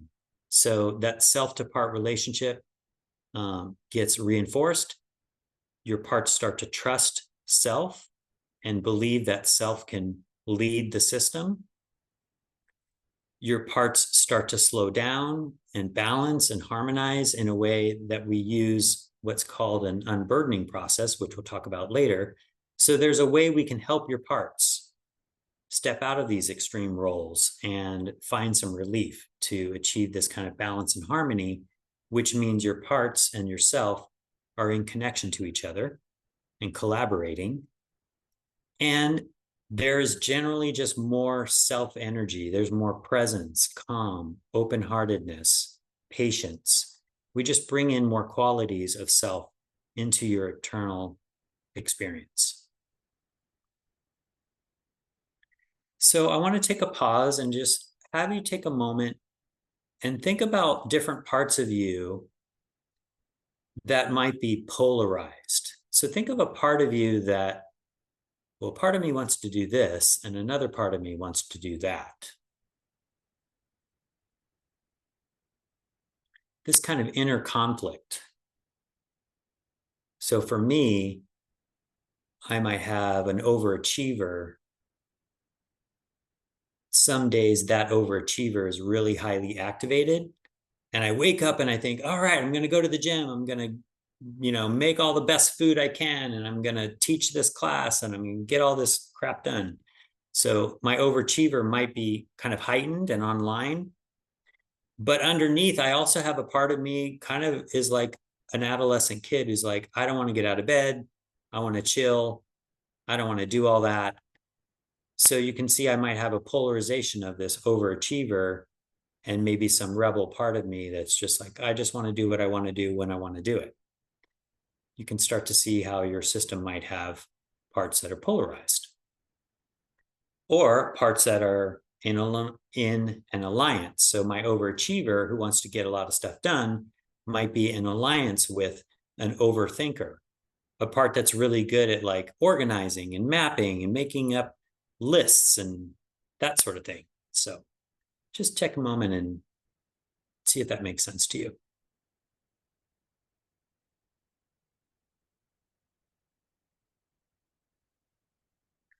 So I just want to pause again and just kind of come back and see if anyone wants to share any experiences of what's happening for them so far. I can't see everyone on the screen here, so I might have to need your help, Sharon, on if anyone raises their hand. But I'm wondering if anyone wants to share experiences they have of parts, how they're feeling so far. This is kind of just a little bit of a check-in here. How are you guys doing? If anyone has experience with IFS. Oh, Nora, did you have your hand up? Yeah, I did. I just actually had a question about parts. So with the parts in IFS already like predefined and then, or like they're pre-identified and then you define them as yourself. So there's only like the overachiever, the rebel, or is it like this part, like I identify as my humorous part? Yep, that's great. So we like to think that parts of us are innate. We all have parts and they all have like innate qualities. Like I might have a young, playful kindergartner that loved to just be creative and do art, right? And maybe even I had a natural tendency to like be interested in like maps and looking at organizing things. So what makes a part kind of jump into these more extreme roles are your external circumstances. So say my creative kid, part of me, I grew up in an environment, I had a big family, there were 8 kids. So instead of my innate quality of just being really playful and open and trying things out, there's a lot going on in my family. So my creative part is kind of tasked to use its creativity to like, how do I make sure, my brothers aren't going to roughhouse with me and I'm going to get, I'm always going to lose at this poker game or whatever. Like my creative, intuitive part of me might be enlisted into a role that's kind of a mismatch, right? So, or if I grew up in an environment where I only had a single parent, maybe I grew up without my father in the picture, there might be a part of me that even as a young child, I step into some role of like trying to be the man of the house or, trying to take care of my mom, when she's feeling vulnerable. So as a young child, a part of us might kind of step into a role that's really not part of its authentic nature. So yes, we all have parts from the beginning. They have kind of essential nature. And over time, they might step into roles or strategies or defenses to protect us. So we start with parts, and then also parts can actually be like inserted in our lives. So they might come online at some stage in life, say, maybe as a teenager, I start smoking pot and find like, wow, this is a great way for me to like escape my life. And so I step into a part of me that becomes really used to using substances to kind of try to like cope. So Just to follow up and clarify, then if I'm working with a client, the client defines their own parts then. So like in that example, they're like, this is the part of me that uses, this is my let loose part. yeah, totally. Exactly. I would totally keep their language. We don't do a lot of that interpretive kind of thing that a lot of us are taught in school around like, they might say, oh, I have a part of me in high school that really smoked a lot of weed. And then I might say, oh, so you have a druggy part of you? No, you would say, oh, it sounds like you have a part that found, smoking weed is like, so yeah, use their language. I think that was part of your question. Is that right? Yes, so they can call their parts whatever they want. It doesn't have We to really be. want to encourage them actually to name their parts for themselves. And what's interesting is a part may have its own sense of how it wants to be named. You can even ask the client, ask that part, what should we call it? You know, a lot of times we go inside and we start thinking, oh, this is my inner critic. Well, as you get to know this critic part, it really is like assessing the world, is trying to figure out what's right and wrong and how to behave. And maybe eventually you call it your coach, you know? So yeah, encouraging clients to name their own parts. Thank you. Yep. We do, Maybe one more question. we do have, Tosin's answer in the chat. Oh, sorry. It's okay, it's okay.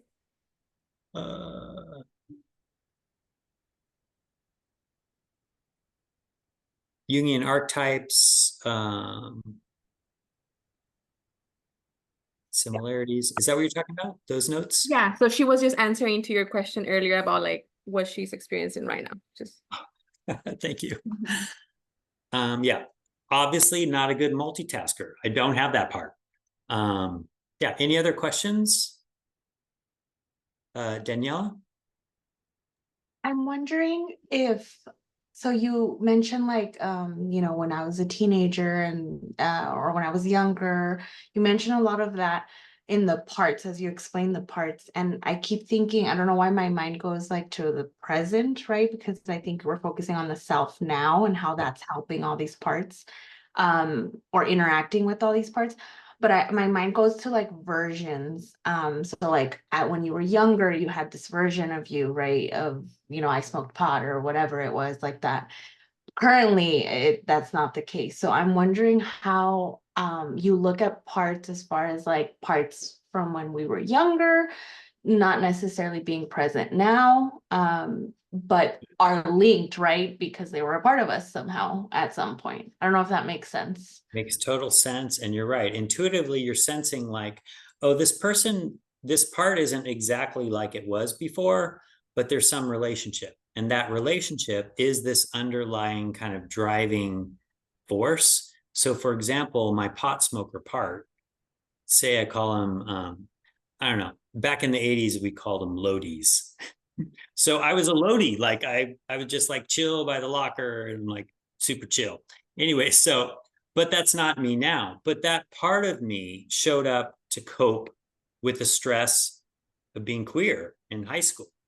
And so how do I cope with stress now? I might have parts of me that try to cope by being super chill. So you can kind of see that I may not be doing the pot smoking anymore, but I'm 56 now. I'm definitely not a teenager, but I have a part of me that's kind of like this, this pot kid that's just trying to help me like deal with the stress of belonging and connection and overwhelm in social relationships. So how that might show up in therapy is I'm talking to them about their present experience. Like, so Joe, you know, it sounds like, you know, tell me what's going on. Oh yeah, I'm really worried about belonging and acceptance. And you start working with them and they start sharing these stories. Yeah, back in high school, I used to smoke pot. I used to really be upset about being queer. And so I might ask, well, let's see if we can get to know this queer part. Or, well, maybe there is a queer part and maybe there's like a protective part to help manage that, which would be the pot smoker. I'm going into the weeds here. You can see how it's related over time. Hopefully that answers your question, Danielle. Yes, it does. Thank you. Yeah, Trevor? Yeah, just to answer your original question that you kind of opened us up to, with just our experiences with parts. You know, me personally, I'm interested in psychedelic assisted therapy. And I've just kind of acknowledged that there's kind of an interaction between like a rebellious part of me that, you know, has experienced, I guess, kind of like backlash to being interested in something like that. But then also the part of me that like wants to help people and like use that kind of rebellious thing like as like a means to help people. Yep, great. So it's such a great example. So there's a few things going on. And I'm going to make some shit up. This might not be you. But so the part of you that's feeling cautious, that might be a part of you that was like informed by maybe religious beliefs, or might be informed by you had friends that OD'd, or you might have an experience where you've never done drugs before at all and you're really nervous about it. So we always want to look for the intention, like what's behind that part. So not just how the part is saying, hey, no, let's be cautious, but okay, yeah, let's find out more. Why is this so important to you? Why do you feel so cautious? And then the other parts that are open to like, well, I want to learn a modality about helping people, we might investigate, well, so why is that important to you?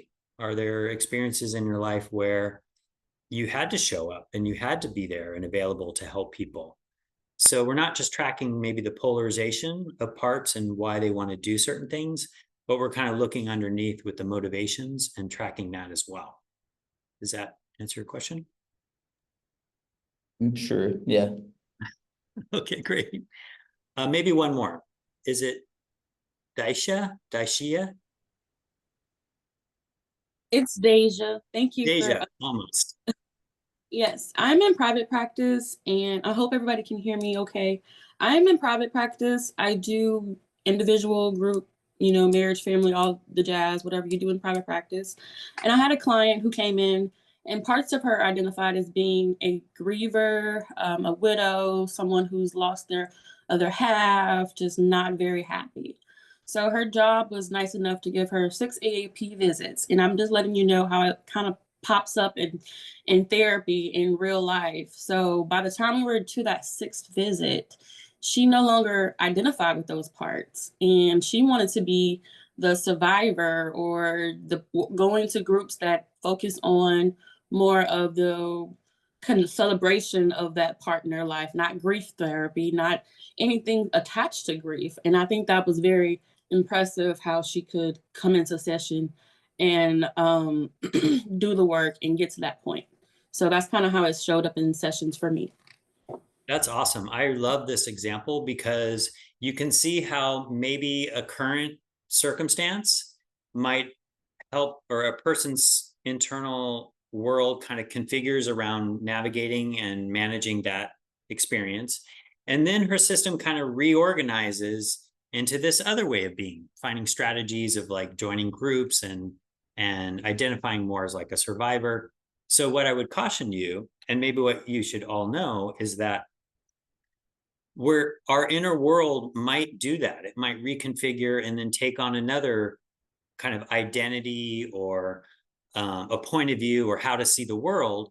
And then that can have its own kind of limitations. If she starts to over-identify as I'm a survivor and all this, she might have a part underneath the surface that still feels guilt and shame around something. So we're always trying to just always track that there might be some kind of polarization, a more vulnerable part.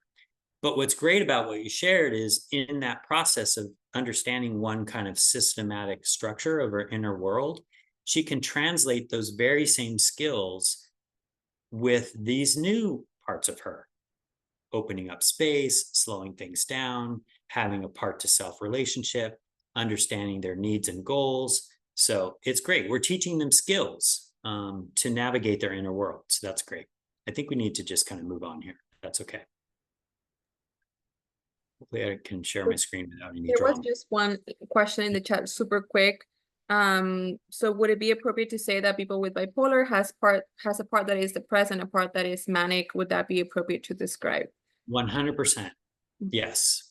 And each of those parts of them might come online at different times. You can track and understand each of their points of view. And if you guys are familiar with like Gestalt, an empty chair, the idea that you are kind of talking to a part of you sitting in a chair next to you, IFS uses a very similar kind of idea, like a round table where your conscious self, you're going to sit down and you're going to talk to the manic part and the depressed part, and you're playing like referee. So there's lots of strategies that I'll share later around navigating parts inside. See if I can share the screen again. getting lost. Okay, can you guys see that? Yes. Okay, great.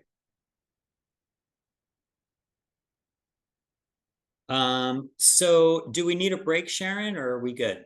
Can we keep moving? It's up to you. How are you all feeling? Do you all need a break or should we just keep going? Someone talk to me. Let's just keep going. going for a few more minutes, Keep okay? going. Yeah, okay. Okay, so how are parts experienced? A voice in your head, physical sensations or emotions, memories, beliefs, roles, stories. So I'm hoping that you're all starting to get a sense that this inner world of what we're calling parts can all have different kinds of aspects and dimensions. It's a thought in your head, that's different than a physical sensation in your body. So where these parts live and how they engage with you and the world can be really different. So hopefully that makes sense. I want to dive into the different parts in IFS and how they're defined. So we've been talking a lot about capital S self, this kind of higher self, but these are the parts of the system that have specific kind of roles and dimensions. So exiles, these are wounded, vulnerable, hurt, typically like an inner child that's wounded, but you might have more than one inner child. You might have, like I have a crying baby part. I grew up in a big family, so I have a part of me that literally shows up as a bunch of energy inside that just, like, I can't, it's an inconsolable, I just want to be held kind of feeling. And it doesn't overwhelm me, but I'm aware of it. So a part of me that we say it's exiled because it's as if my conscious mind wants to keep that part of me buried in my subconscious. Like it wouldn't be that great for me to walk around in my life with this uncontrollable sense of like wanting to be held like a baby. It's a part of me, but it's not all of who I am. And also, for the most part, that part of me is just really tucked deep into my subconscious. So it's not kind of with me most of the time. But in relationship, I might have moments of time where I feel like I need touch or connection, and this part of me just breaks through and comes to the surface. So we call it an exile because essentially your conscious mind is trying to keep it at bay. But these early impact and wounds are what we call exiles. The other two kinds of parts fall into a category of what we call protectors. So their job is to protect us in some way. And typically how the structure is built is, so I have this crying baby part. And then when I grew up a little older, I might have a part of me that came online to help manage how I feel like a crying baby sometimes. A part of me that becomes proactive and what strategies can I take on so that my crying baby doesn't take over. So a manager is a proactive protector, and it shows up by using control and structure, and it's a preventative approach. So a manager is proactive, protection, and preventative.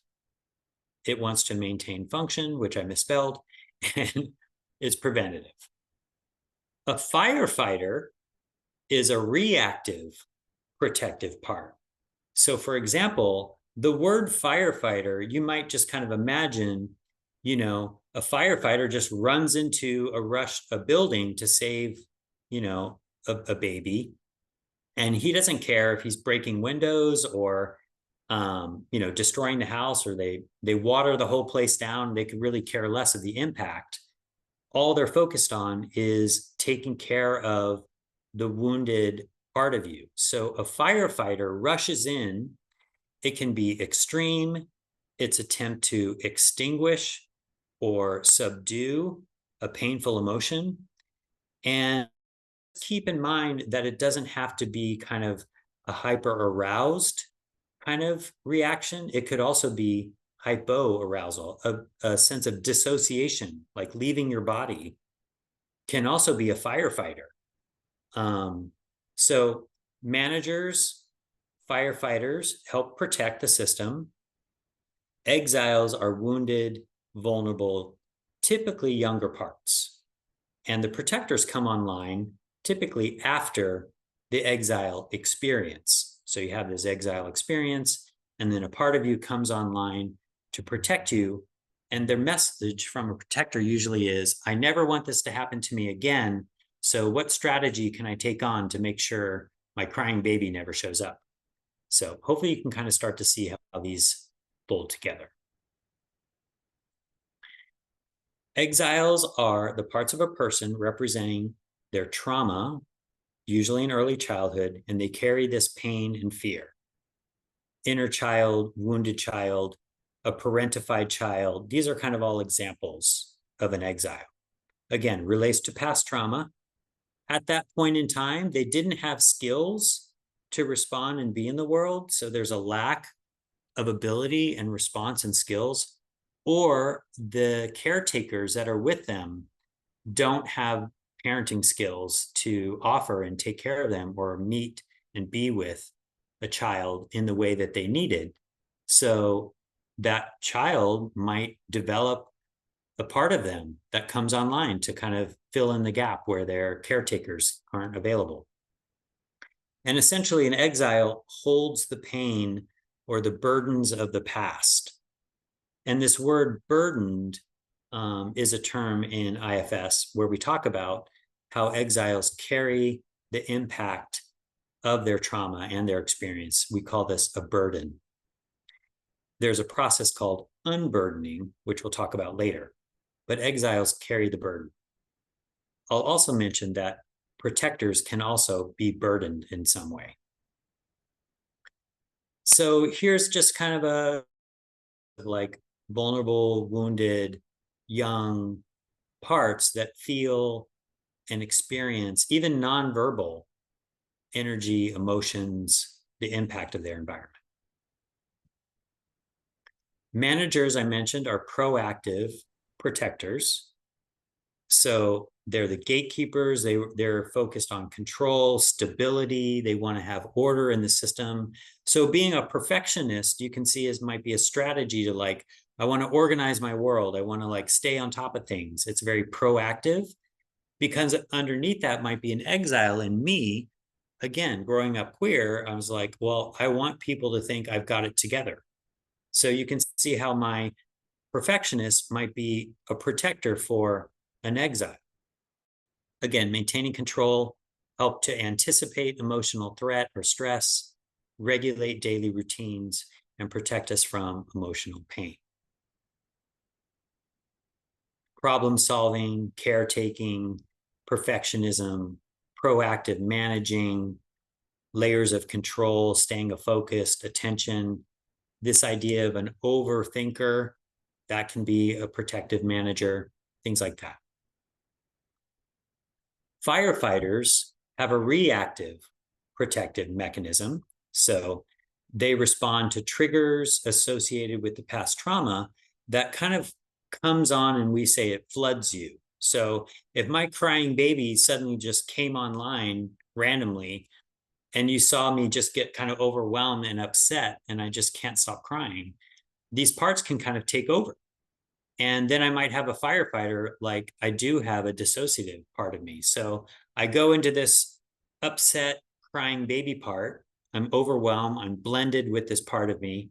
And then in response, a firefighter, dissociation, comes in and suddenly I just stop crying. It's as if I go blank. So you can kind of see how these parts of us try to take care of each other and help manage our situations. So firefighters usually have this kind of emergency response kind of vibe.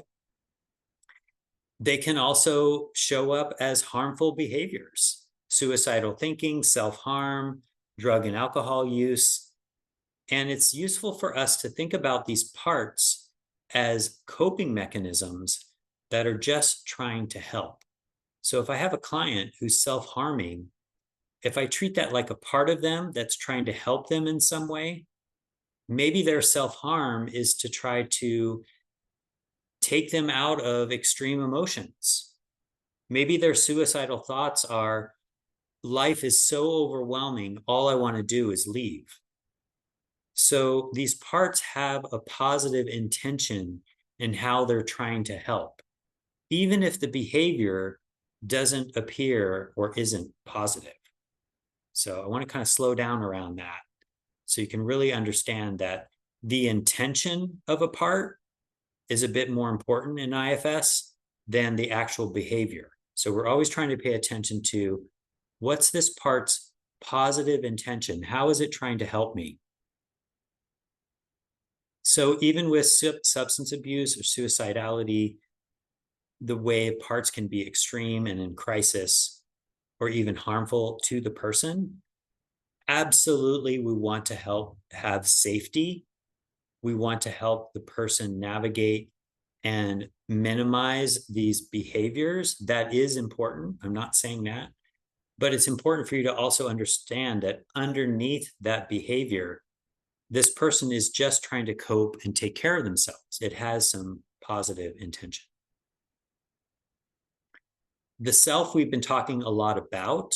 I think you all have a sense of this capital S self that we've been talking about.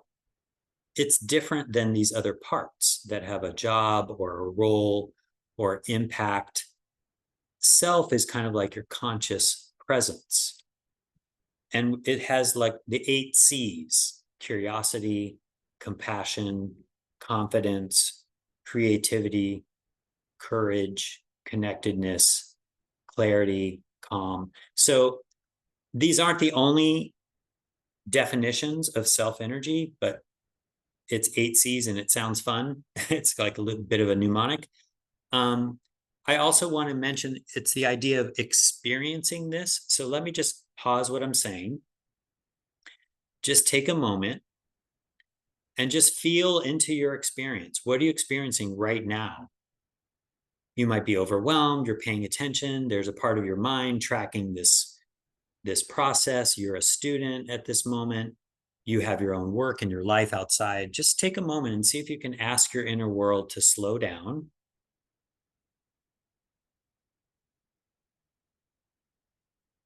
Maybe take a couple breaths, bring your attention into your body.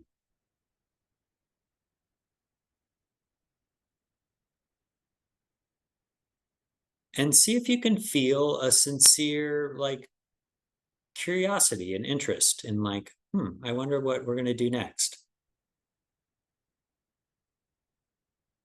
Maybe you can feel in your body like, oh, I'm slowing down. Maybe I can start to breathe and regulate and feel calmer. So my point is, self-energy is an experience in your body and in your kind of lived, felt sense experience. It's an experience of self-energy. It's like an expression of you. So as opposed to compassion, that's not self-energy, might look like something like, I'm with somebody and in my mind, my thoughts are something like, man, I really want to help this person. Oh my gosh, they're having such a rough life. Ooh, wow, that sounds terrible. So it's almost like there's this inner dialogue. It feels like compassion and empathy, but it's a part of me. It's a part of me that wants to care and take care of a person and help them and problem solve. You know, this is a very popular part of us as therapists, to have a therapist part. But compassion as self-energy might look something more like, okay, I'm noticing I have all these thoughts inside. So I'm like, all right, hey, therapist part, just take a pause. I kind of try to talk to it and ask it to step back. Just give me some space so I can just come back into my body.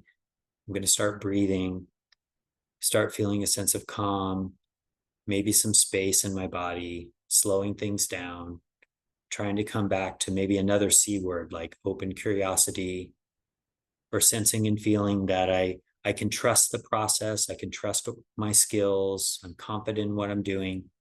So something like that.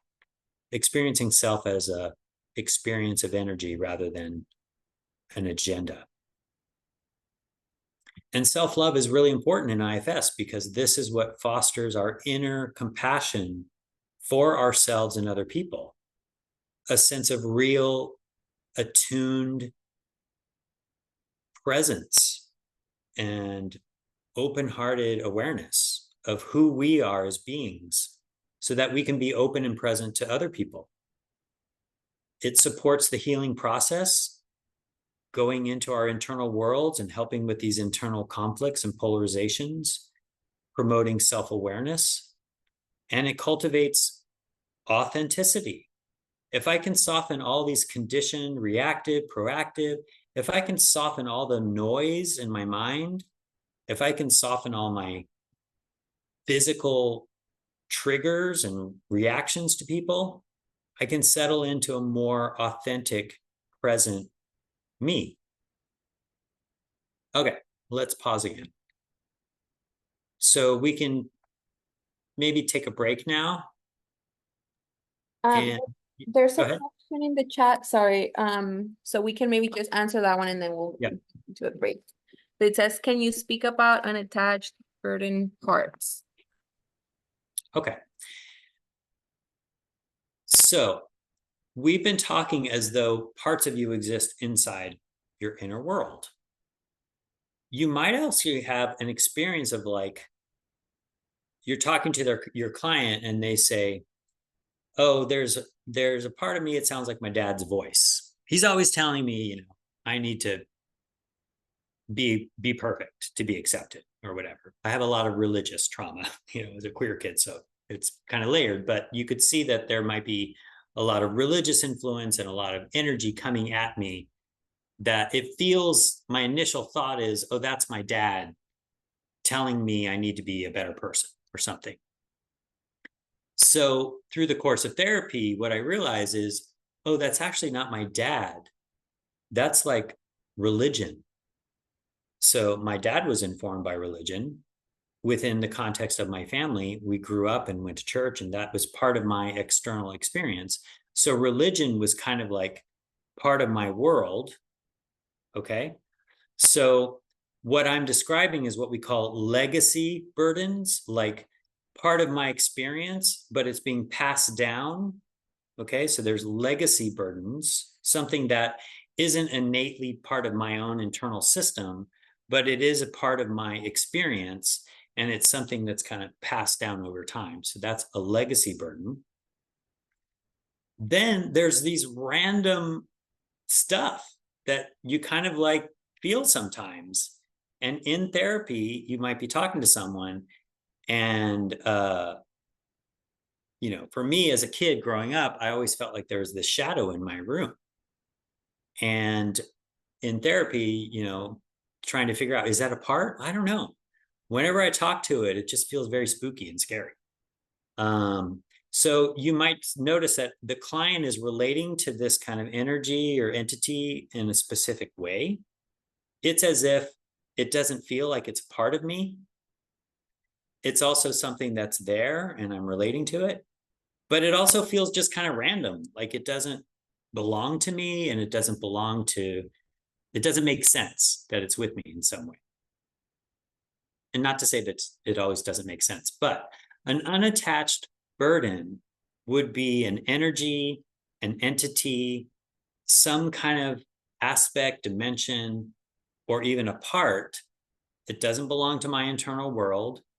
It's not something that's kind of passed down. It's just kind of a random thing that I'm encountering. So people feeling possessed by something, people relating to, oh no, this has been with me my whole life. Especially like in medicine journeys, I do post-psychedelic integration with folks, and they talk about, you know, entities and things that a dragon showed up in my journey, you know, and it's not me, it doesn't relate to me. And so an unattached burden is an entity or energy, not a part of the person's system that has not been passed down. And it has this kind of random quality to it. So hopefully that answers that question. Okay, thank you. Okay, so should we take a 15-minute? Would a 15-minute be okay? Yeah. Yep, that's great. All right, so everyone come back at 11:45.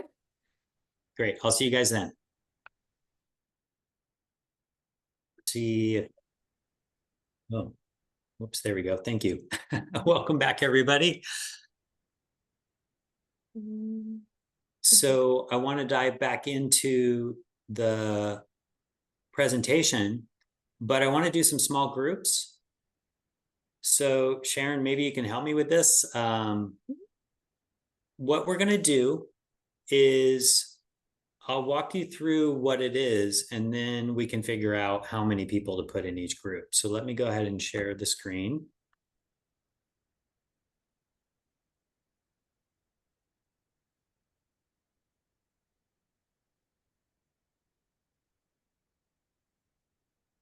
Okay, hopefully that worked.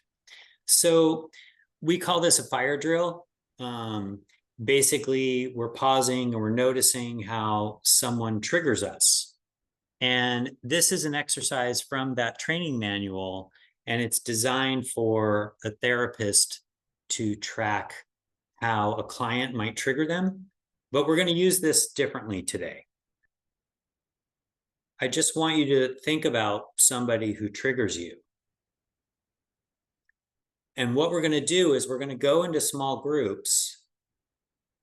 You're going to think about this person that triggers you.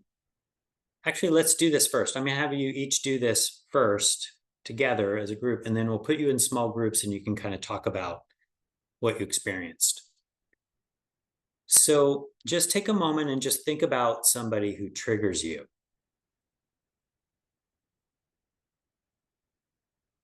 And it may not take long. I mean, a lot of us probably have someone that immediately comes to mind, or a client. It could be a client. Just thinking about somebody who triggers you, and just notice your body, your thoughts and feelings, the energy that shows up. Just see how you become activated when you think about this person who triggers you.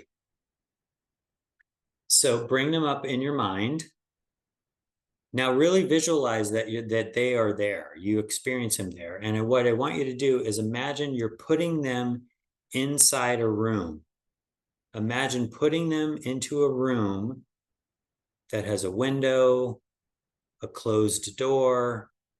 You're looking through the window. They are in the space, contained. All of their energy, who they are, their beliefs, everything about them is contained in the room. And you're outside the room. Now, see if there was some shift in your energy, thoughts and feelings, just by putting them in a room. See if that helped. Now you're outside the room, and I want you to just take out a sheet of paper or maybe make some notes. And I want you to just write 5 or 6 things. Your response to this person that triggers you. Thoughts, feelings, energy in your body. Just kind of write down or track what you experience as you just imagine this person in a room.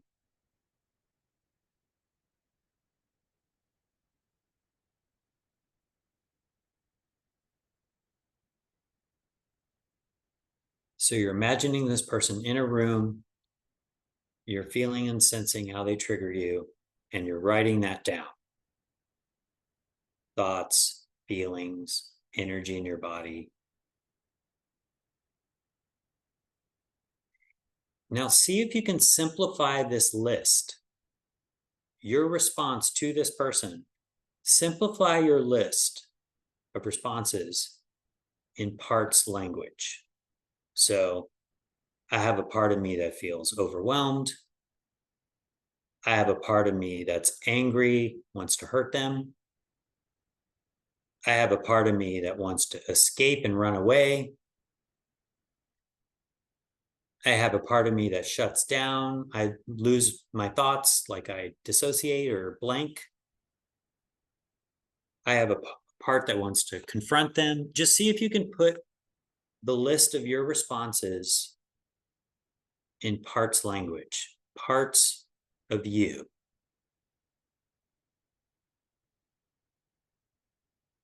So I think we have like 80 people. So Sharon, maybe what you can do is put people in groups of 5. Okay. And all I want each of you to do is list the parts of you. I don't want you to tell the story. I don't want you to go into any drama about this person. All I want you to do is share with each other the parts of you that you noticed. And it should be like 4 or 5 parts of you, maybe even just 1 or 2. But I just want you to share parts with each other. So let's just take 10 minutes. So 5 people, you're each going to have a minute or a minute and a half to just share your parts. So let's go ahead and do that. We'll come back into the group after 10 minutes. All right. So, all right.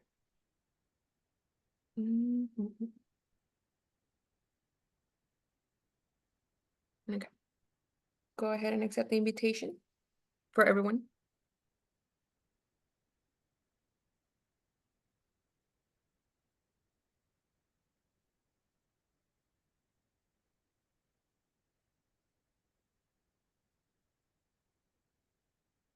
Great. So we're just making sure everybody joined a room, right?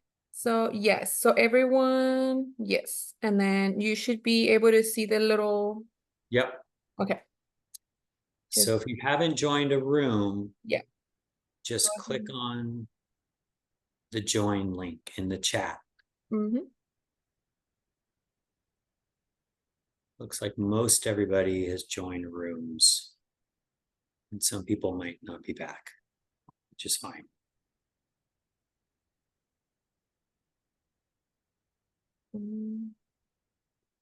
So I'm just going to broadcast a note. I don't know how to do that. Maybe you can just send a note for everyone to share their parts. Oh, you can, where it says broadcast message, you can type something there, apparently. Do you see it? I see, but it says, oh, there it is. Got it. Okay. Let me.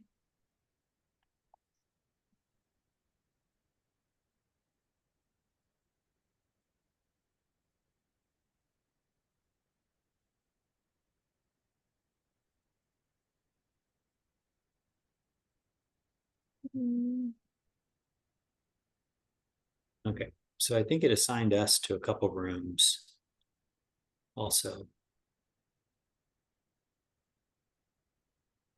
which is fine.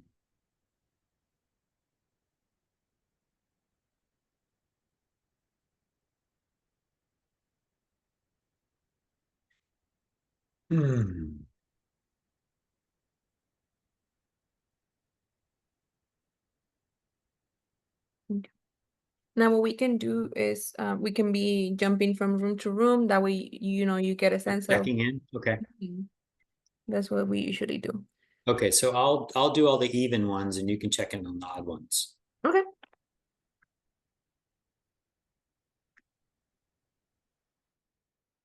Recording in progress.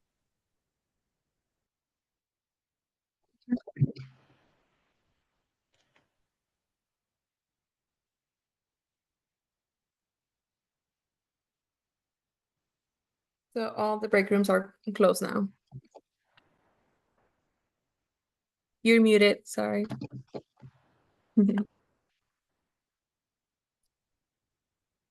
Okay, it looks like maybe 20 more seconds people are in break rooms still.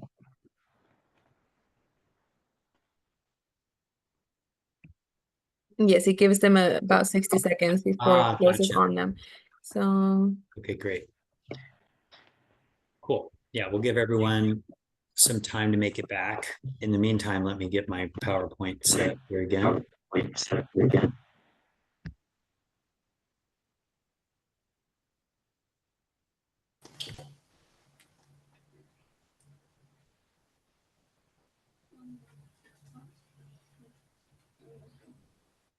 Okay, great. So I think everyone's back. Sharon? Yes, I want. Okay. Yeah, I want these. And everybody might need to mute because we're getting some feedback.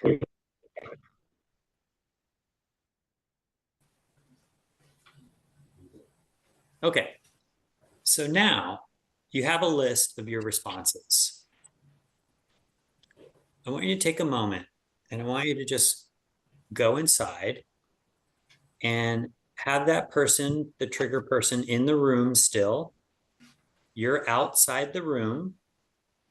And I want you to pick something from your list, one of your responses. And I want you to imagine you standing outside the room. And I want you to imagine this response as a part of you that was angry, a part of you that was overwhelmed. Just take one of your responses and I want you to imagine. With Mama. Oh, how do we do that? Mute everybody. There. There. Yeah, take one of your responses, imagine them standing next to you. And then just notice how you feel towards this part of you. Does it make sense that this part of you responding the way it is? If it has a lot of energy, ask the part of you, ask it to dial down, ask it to give you some space, ask it not to take over.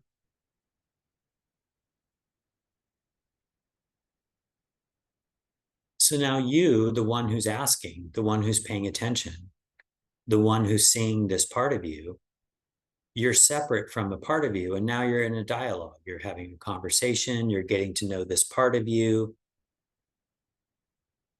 This is essentially the nature of IFS. You're getting to know a part, you're understanding its point of view, and that concludes the exercise. So I just wanted you to each kind of get a sense that this is kind of a very intuitive model in how you can kind of navigate and understand your parts. Now, when you were standing outside the room and you had this list of parts of you, and I asked you to pay attention to one of them, it felt like it took over. It might have felt like you became the angry part or the scared one, or we call that blending. It's like a part of you, its feelings, its energy, its thoughts, it just kind of takes over. It kind of blends with your consciousness. That's called blending. So parts can blend. And then what I had to do is ask the part if it can dial down its energy, or if it can give you some space, or if it can slow down. And when we impose those questions, and you as the client, when you go inside and you ask a part of you to do something, you're kind of creating a self to part dynamic. There's a you, the one asking, and then there's the part you're paying attention to. So that's unblending. There can be different variations of this unblending process. So parts become overwhelmed, you ask them to dial down. A part might have some strategy or really wants to get something done, it has some dialogue.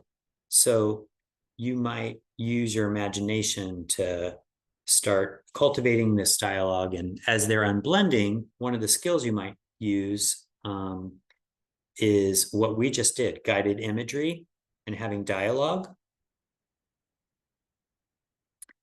You can ask the person to put the part in the room like we did, having parts unblend or go into a space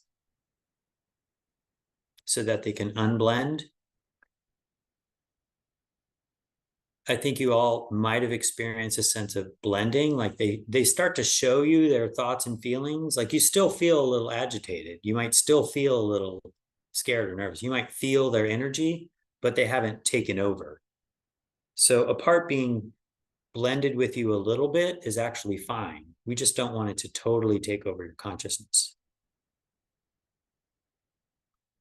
So when parts take over, when they're overwhelming, it can be useful to just do this relational kind of conversation.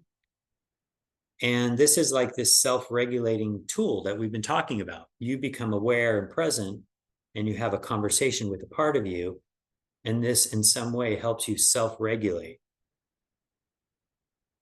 When you're doing it with your clients, you talk to them and they talk about someone that's triggering them, you can use this kind of empty room technique and have them imagine putting that person in a room, having them imagine themselves outside the room, have them track their experiences and do exactly what we did, have them pause and talk to these different responses like it's a part of them.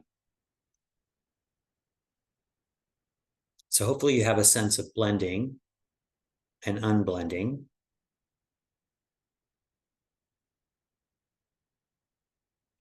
And so as we get to use this IFS model in this way, we access clients' parts.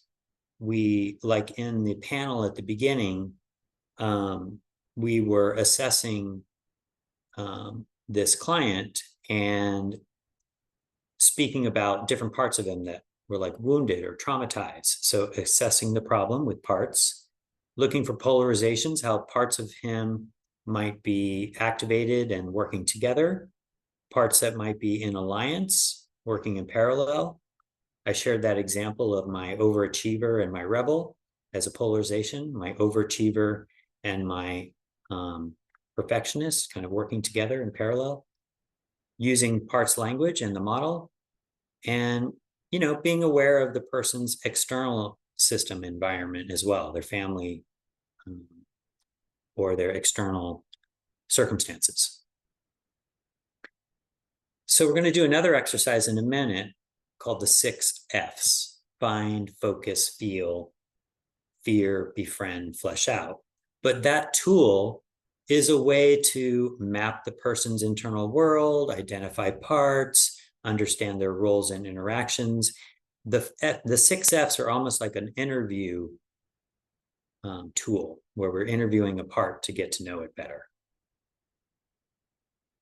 And what that stands for is find means you're going to stop and pause and ask the person to find the part or the energy in or around their body. So for example, when I had you noticing the person in the room, the person that triggered you, I had you notice your body, find in your body thoughts, feelings, sensations, energy. So you're finding the response in your body. Then I had you focus on the part. Is this the part that's scared, angry? Had you focus on it. And fleshing out is almost like the conversation. You're just getting to know, what's this part's story? What happened to it? Why is it feeling this way? We're fleshing it out like you're having a conversation with a friend, fleshing out the details. How do you feel towards this part? So when it separates you with you, you're trying to assess, are you feeling open and present and curious now to this part of you? Or are you feeling something else? So if you were outside the room and you had your scared part and you paused and I asked you, how do you feel towards the scared part? And you said, I hate that part. Well, that's definitely not a C word. It's not one of the self-energy words. So then you would pause and say, see if you can notice the part of you that hates the scared one. See if you can notice the scared or the part of you that hates it in your body. You do the find again. So having parts in your body, finding them, focusing on them, getting to know them. How do you feel towards is assessing for self-energy, compassion, presence, connection. What is this part afraid of? Fear. You're asking the part what it's afraid of. And befriending is an ongoing conversation. You're kind of showing up over time like a friend would, keep visiting this person and collaborating and nurturing a relationship. So that's the 6 F's to get to know a part.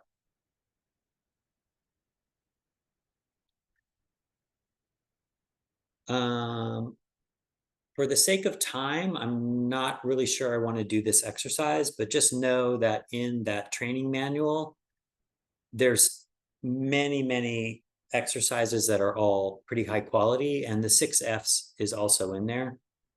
This is part of the 6 F's without what's the part afraid of, because that's a specific question, but there is a exercise in there that you can use And you can do this yourself. You can kind of go into these 6 F's and just kind of interview parts of you and get to know them. And you can do this with your clients. Just use some of these 6 F's as you're getting to know a part of them. Ask them to find it in their body and focus on it, get to know it. So there's kind of 2 layers of the system, a protective system and a wounded system. When I shared with you about parts, exiles, and protectors, they kind of function in 2 different realms. The first layer is like a protective system. And we always want to address and assess protective parts first, because these are the ways the person has learned to cope and address and deal with their circumstances. So getting to know a protector using the 6 F's, finding out why they're there, when they came online. You're trying to help the client develop a relationship with that protective part of them, build some trust and understanding, validate its concerns, its point of view. And these protective parts are also going to determine the pace of the work you're doing with your client. How quickly you can move is really determined by that client's internal world. Their internal system is either going to let you in or it's not. They're going to feel guarded and protected for a very valid reason. And so just keep in mind that if you feel frustrated as a therapist working with a client and it feels like you're not getting anywhere, try to slow down and really bring a lot of conscious present awareness and compassion for the way they're showing up. There's a really good reason why this person is dissociated. There's a really good reason why this person is so angry all the time. And if you can try to slow things down and get to know this protective strategy and validate, it makes sense that they've been feeling this way. They will feel heard and understood. And those parts and protectors feeling heard and understood will start to establish trust in their inner world that maybe there's another way to do this. Maybe I don't have to show up in my life like this all the time. And as you're working in IFS, you'll get feedback whether you're moving in the right direction or not. So the way a person responds and how their parts respond, that will help establish this feedback loop, letting you know if you're moving too fast or you're pushing too hard, and helping the client develop that trust inside. I just want to bring up this very specific list of what we call protector fears, because when you ask that question to a protective part of a person, what are you afraid will happen if you don't do this job? Then typically it answers one of these answers. And these answers are what will give you some insights as to the exile that the protector is trying to protect. So for example, if I'm doing the triggered response exercise, I'm outside the room, I'm noticing a part of me that's angry at my dad or something. I did the whole thing, I paused, I slowed down. I asked my client, so how do you feel towards the part of you that's angry at your dad? I understand. That makes sense. This part of me is really hurt and misunderstood and angry and frustrated and just wants to burn the house down. Okay. So you might ask this part who's angry, so how long have you been feeling angry? When did that show up? Oh, ever since I was 10, You're getting to know, you're using the 6 F's, you're getting to know this part that's angry. And in that conversation, you start to realize that this part's been feeling angry for a long time. It's been doing that job for a long time. It shows up at work. It's angry at people that are like your dad. And you start to realize this is a protective response of anger. And you ask it, well, what are you afraid will happen if you don't get angry? Well, if I don't get angry, then all the ways my dad hurt me is going to show up. Like I might be overwhelmed by the fear or the pain of what happened to me. Another protector fear is, oh, I've tried it all. I've done it all. Nothing's going to help me. That might sound familiar to you. You might have a client who's kind of hopeless or doubtful or pessimistic. And there's a protective part of them that's saying, oh, nothing's going to help me. A part that says it's not safe to stand down. So in a polarized situation, you might have a part that, hey, I'm just trying to keep it together and make sure that I do everything I'm supposed to do, because if I don't do that job, then I have this rage that's going to come online and hurt somebody or hurt myself. So parts can kind of be in place to protect from other dangerous reactions. And so a protector fear might be a fear that it's not safe to stand down. Another part might come online. A part could fear that you are judging them, that you'll abandon them, that you're going to feel disgusted. A part could fear that its job is who they are. So if you're working with someone who was a sergeant in the military and they have a part of them that's like, hey, that's who I am. If you get rid of me, then I won't exist. So parts might be really attached to identity. And if they lose their job, they might feel like they're being eliminated. There could be a fear of learning something new.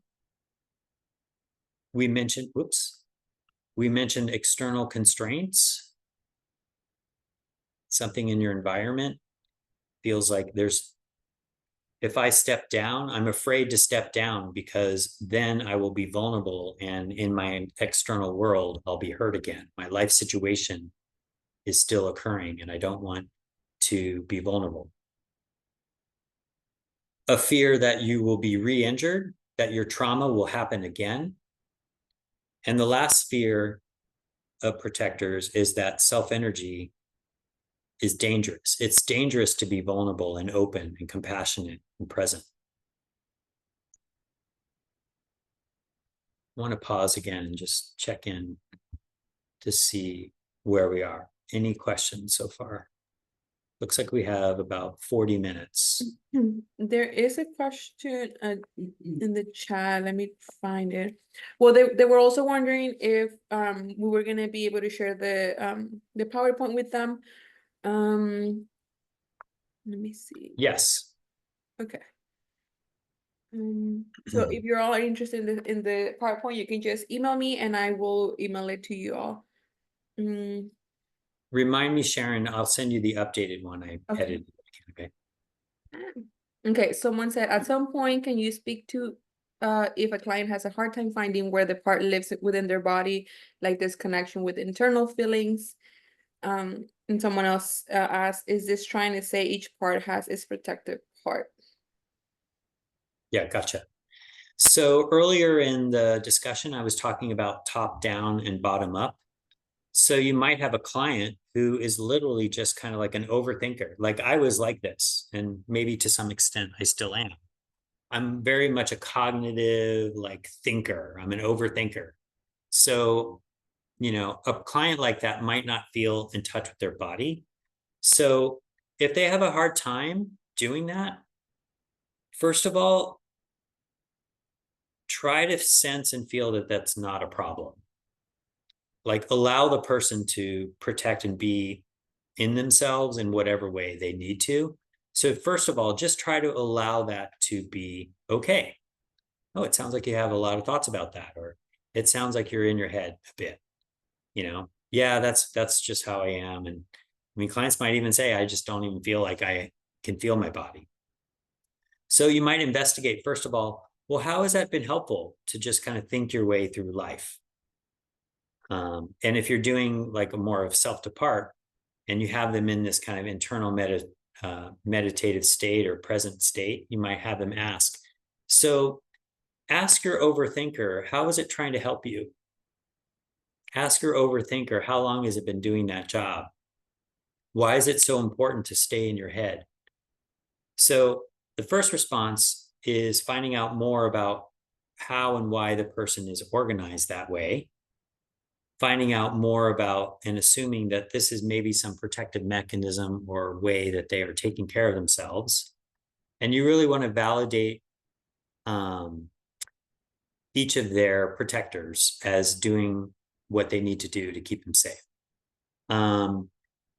Finding their way into their body, just start implementing when it feels available. You know, like I mentioned before, have them pause, take some breaths. What's it like to feel the air moving in and out of your body? What's it like to feel your feet on the ground? Or what is happening in your body? Oh, I feel empty. I feel blank. That could be another part, like talk to, investigate. So what's it like to have this sense and feeling of blankness? How is that protecting you? How is this part trying to help you by not being in your body? And oftentimes you'll find that the person is not in their body for a really good reason. So hopefully that answers that. Are you trying to say each part has a protective part? So at this stage of the game,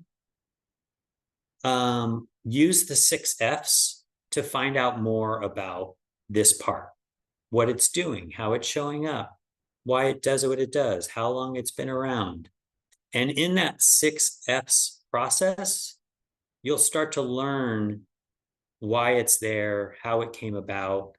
This showed up when I was 10, or you might feel like you're talking to the 10-year-old. Oh my God, I'm just so anxious and upset right now. And I'm going to see my dad next weekend. And I just remember all those times when he yelled at me and it was so intense and I'm so upset. So it's almost as if that 10-year-old part is kind of activated and online. So with the 6 Fs and you're getting to know this activation in them, you might be talking to an exile. So hopefully that answers that question. Okay. Everybody good? Thumbs up. Nobody's falling asleep. Right, let me see if we can plow through the rest of this here.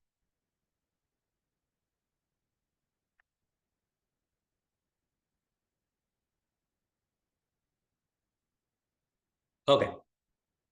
So we're talking about trying to help form a connection to these protective mechanisms because we need their permission to move into and be with exiles. So getting permission from a protector is part of the process. And I'll just share with you that the Institute offers training for non-therapists. It's like a coaching track. And that methodology is built to help a person map out and get to know and understand a person's protective mechanisms, get to know their protectors. It's not designed to help them do what we call the unburdening process with exiles. So the model is kind of like 2 halves. The first half of the model is like you're mapping out protective mechanisms, getting to know parts that came online over time, and you want to try to get permission to be present to parts of their system. So validating the protector roles, having patience and persistence and getting to know them, reassuring that these protectors did a good job and that they've been available, you know, they made the best choices they can, and trying to facilitate this more cooperative internal environment. So as therapists, once you help protectors, there we go. Once you have permission from protectors, then you're using your self-energy to go in, talk with exiles, and we do this whole unburdening process to release burdens, which we will not talk about today. This is like an introduction to IFS. Just know that there's this protective process, getting to know protectors, and then there's this unburdening process where we're getting to know the exile, the wounded part. We're helping to reparent, like help that young part of us get what it needed. We're doing this kind of like retrieval. We go in and we help that part leave the past we offer a process around releasing all the beliefs and wounds and energy and trauma that is held in the body and with this part, this exiled part that's burdened. There's a process called unburdening that we do. Again, that's part of maybe a level 1 training or some additional training. After this exile has released all of that burdened energy, thoughts, and beliefs that it took on, and we've taken them out of the past, we invite back in all the positive qualities that they lost or forgot or gave up about themselves. So there's an invitation to reorganize around their authentic nature, to reconnect to their purpose and essential nature. And then we integrate this part back into the system as kind of healed and released of that burden. So for me, I mentioned this Chicken Little part of me. I have an anxious Chicken Little part. And that's kind of tied into that. I mentioned that crying baby, like when I was a kid, I grew up in a big family. I have all this religious environment. And as a kid, because I was queer, I felt like I'm different, something's wrong with me. So as a child, I just had this part of me that became very overly anxious, like something's wrong with me and I need to figure it out. So Chicken Little was an exile. It's like a little kid nervous system part that's just super anxious. And through the process of getting to know all my protectors that are taking care of me so that I don't get triggered and experience an overwhelm of Chicken Little, I got to know all those protectors. And then I did this unburdening process where me, my compassionate, present self-energy, I imagined myself going in. I sat with Chicken Little. I sat with this nervous little boy in those environments with my presence and calm. And I related to him like myself, my presence, compassionate, open. I'm here. I'm with you now. You're not alone. I'm here to take care of you. I'm so sorry all that happened to you. So I'm witnessing, I'm hearing, I'm feeling the kid's anxiousness in my body. I'm breathing, I'm regulating, I'm taking care of this part of me that's been holding that energy for so long. So witnessing first, and then a reparenting. I imagine talking to my parents saying, you guys, you missed it. This was really overwhelming for this young boy. You weren't available in ways that he needed. I just want you to know I'm going to take care of this boy now. So you're reimagining kind of all these reparenting conversations, or you're acting in behalf of this wounded part of you, like you're advocating. So that's reparenting. And then I ask the part, are you ready to leave the past now? And I imagine taking this little boy, this little Chicken Little part of me out of the past to the present. I bring him to my apartment. I let him know who I am now. I let him know the past is over. I'm going to take care of you now. My conscious, present, caring, conscious me is going to take care of you. The past is over. And then you invite unburdening, releasing, letting go of all that energy in my body of feeling so anxious for so long as a little boy. Imagining releasing that out of my body. Letting go of beliefs like I'm too different. I'm never going to be loved. It's too scary to be who I am. Whatever these beliefs are, letting go of those beliefs and kind of updating my internal world, letting this little kid part know, letting my internal world know, hey, that's all over now. We can let that go. And then inviting in all those positive qualities of just sincere, curious, playful. I was a really artistic kid. I loved crayons and dancing. And so you invite back in all those innate qualities and reintegrate the part to your system. So exiles heal by being in relationship to self-energy, by telling their stories. Hey, Joel, Yes? I know you're playing music. Can you come take a picture of me and Lumen in the closet? Wait, what's happening? I think they unmuted themselves. Sorry. I muted it again. I don't think it was for us. Okay, got it. So exiles heal by relationship to self-energy, telling their stories. They can share their emotions and energy with you, so they can blend with you a little bit, because they really want you to know what it was like for them. So there can be a very cathartic experience in IFS where an exile from Chicken Unmuted Little. and yelled. I think everyone on. I hope you can mute everybody. When these young parts might want to blend with us and show us what it was like for them. We help advocate for them and explore other possibilities. Now that they're in the present, they can let go of these beliefs and feelings, and we reconnect with their lost qualities. So this is just kind of an overview of how that example of like Chicken Little could go through a healing process and then be reintegrated back into my system. So we've been talking about cultivating self-awareness, having dialogue with parts, using visualization. We mentioned and talk about the unburdening process. This is kind of the highlights of IFS. You might have clients that are in extreme situations and parts of them that have extreme behaviors.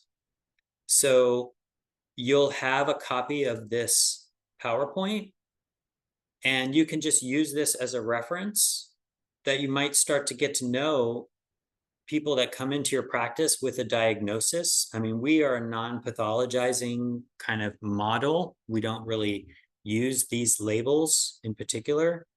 But if a person comes in with a diagnosis, you might kind of start to understand what parts of them are being activated and showing up, again, to cope or manage or protect them in some way.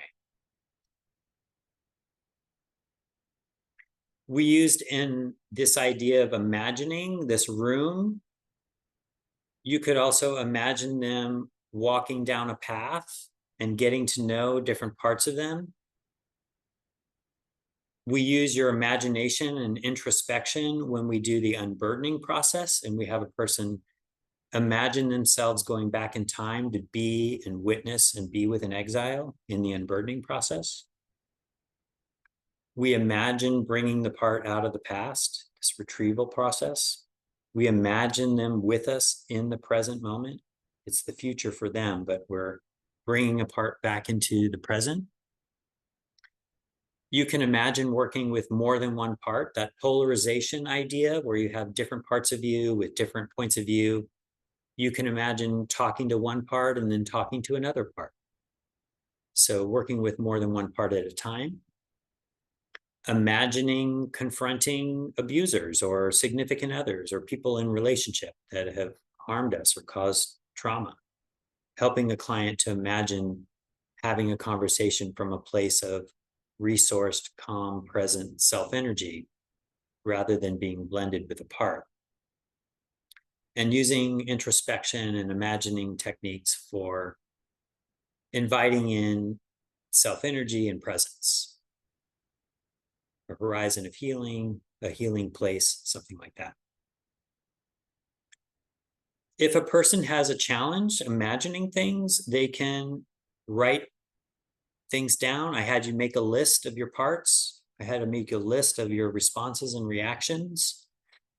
Sand tray, using items in your therapy room, a pillow, an object, having people talk to something, a picture of themselves at that age, drawing diagrams. When you go to locate something in the body, you're kind of still using your body as a way to like concretize or create something that you don't necessarily have to imagine. You can sense and feel that it's there. It's something you're paying attention to, like an object. Direct access, I won't go into here, but that refers to me, the therapist, talking to a client who's blended with a part and they don't know it.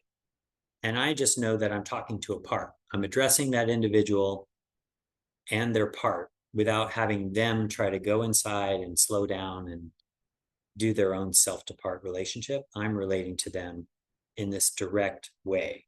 Me, the therapist, I'm talking to their part directly. I'm not going to go into applying IFS to children and couples, but there is a lot of information on that. I put some names in the chat. Pamela Kraus, I put her name in the chat. She is an expert on children and adolescents. Bob Faulkner, his name is in the chat as well. He is an expert in unattached burdens. And Marielle Pastor, she's one of the lead trainers, and she developed this mandala of this is a burden system. So maybe how self is available or not available, qualities of self, and then different firefighters or managers that might have ways of controlling or managing their behaviors and mechanisms that arise. This is like a burdened system, how exiles are kind of buried in their behaviors and feelings. So this is a mandala, I think that's how you say it, of a burden system. And this is a mandala of an unburdened system. So ideally, you've gone through this whole process, you've gotten to know your parts, you help those protectors soften and relax. You went in and helped the exiles heal and let go of their burdens. And then these protected parts, their roles become less extreme. They begin to let go of these strategies and roles that they've taken on, because your conscious presence and self, you're taking care of those exiles now. They don't have to do that job. So that concludes the PowerPoint. Just going to leave this up here for another quick second. And coming back. So, wow, thank you for hanging in there. I want to just maybe open up the floor for any other questions. We've got 20 minutes. Yeah, just checking in to see if there's anything else we need to, I don't know, Sharon, if there's something traditionally you guys do at the last bit of time here. No, this is pretty much like we open it for questions. There is Shelly Guest. Okay, yeah, Shelly. Hi there. Yeah, thank you. First, that was great. Thank you so much for your time. So I have done some training with IFS, and so thankfully I'm coming in today with a little bit of experience and working with some clients. And I have some clients at times that really struggle with unblending. I have one in particular that she's got some parts that I call them Guidos, like they don't want to budge. And she can get very flooded and very overwhelmed when that happens. And so I'm curious if you have any tricks and strategies for those more difficult clients that struggle with unblending, and would love to hear more from you on that. Yeah, I love how you described it as well, because there's some clues here that there may be more than one part activated at once. So you sensed and felt she gets overwhelmed. There's some resistance. You guys have a name for them even. And so my first thought is, see if you can actually normalize and make it okay that the person is showing up the way they are. And in response to, I'm sorry, Shelly, can you jump back on? Does the person have a sense of these parts already, or you're just tracking it yourself? She has a vague sense. She's a board certified psychologist, and so she understands it, but she gets very overwhelmed, and then she has a part step in that begins to become very self-critical and gets very angry at herself for not being able to do this because, quote, she should be able to do this. Okay, gotcha. So typically in IFS, we're doing like this kind of vertical approach, starting with a protector, getting to know it, working with an exile, like we're doing this kind of linear vertical dive. With someone like that, I do more of a horizontal, what I call a horizontal map. So before trying to have any of her protectors not do what they do, I would start to get to know all the protectors. So she's got a part that she's very intelligent. So she's got some parts that are focused on being smart or intelligence, 1 or 2 parts there. There's parts that feel overwhelmed. There's parts that don't want to be in her body or something. So the feeling of like, oh, well, I don't feel my body, that's a part. A sense of like, well, what's it like not to feel your body? What's it like to not be in touch with your physical body? I feel numb. I feel kind of, I don't feel anything, you know? So like a numb part, you could track your own system. Like maybe you might have parts of you that are like, God, when is she going to get it? You know, when is she going to like move forward? Or maybe you're judging yourself like, oh my God, am I a terrible therapist? I can't get her to do IFS, you know? So track your own system as well. Try to cultivate as much kind of open presence, self-energy yourself. So I would start with this more horizontal map and see if you can help her. Has she been able to kind of establish any self-energy at all? I would say yes and no. Yeah. It's really hard. And Yeah. so she called, I finally kind of almost abandoned focusing on self-energy, and she can tap into compassion through, quote, her therapist part. And so I put her therapist part and this disassociative part together in a room. And that was the most successful exchange I was able to have within the parts. And she said she was able to experience the differentiation between the parts, but in months of work, that was one of the most and only profound really moments that we've had. So it has been tough, and I have had to review my own parts and how some of this has shown up because it's been hard. Yeah. You know, I also want to normalize like your experience is not uncommon. We have a lot of people that have very complex layered systems that are protecting themselves. And you might even ask her, you know, why do you think your system is protecting you in this way? And you might even investigate, how is this actually helping you? How is it a good thing to be very confident and present and smart and tracking things? Like, how is this actually helping you? And some of those conversations might allude to ways that she's avoiding something, or by finding out how it's protecting can often lead to what and how and why it's protecting in that way. This kind of horizontal map. And then I would lean into anything that works. You mentioned kind of this like sitting in a conference room and having a dialogue.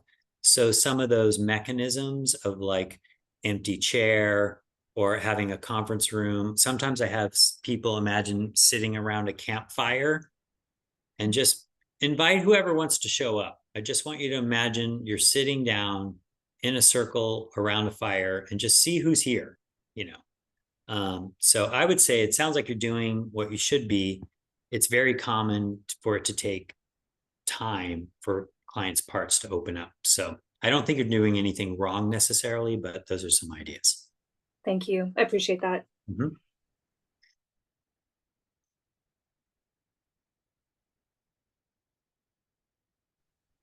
I have a question. Well, 2 questions. Sure. One, how effective is IFS virtually? And the other question is, what would you recommend to a therapist that only had like 2 introductory IFS trainings and they want to use this and you know, plan to get more training, but for right now, want to start using it? Yes. So that 6 F's exercise, that's a pretty fundamental tool that I think pretty much anyone can use. If you've had a couple trainings, you've watched videos, you know, just trying to relate to parts of yourself or have a person relate to parts of themselves, that inner relationship building is very, very powerful. So it sounds like what you're saying is you might be working with people that at least have some skill set to do insight. and this kind of very open-ended interview style of like, well, let's just get to know this part of you. What does it have to say? How is it responding? How long has it been there? What's been going on? And if you're less experienced, you just want to navigate overwhelm. You want to navigate parts literally just taking over. And it is a skill to learn for parts to kind of give self some space. But if you're the therapist, you can even use this statement. Ask that part of you to give you some space. Ask that part of you not to overwhelm and take over. And it could be useful to let them know, we're asking this part not to take over, because if it becomes all of you, who you are, if it takes over and then now you're like the teenager kid, or now you're the growing baby, if it takes over, then you're going to feel alone. You're going to feel like this is who I am.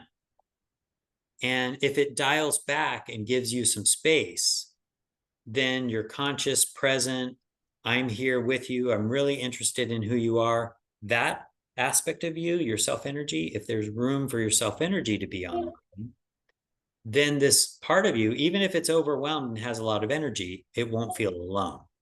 So that's kind of some education around that. I definitely would continue to try to find more education. I know that getting into trainings here in the US is very, very difficult. You might look at the trainings in Canada. So ifs-ca.ca.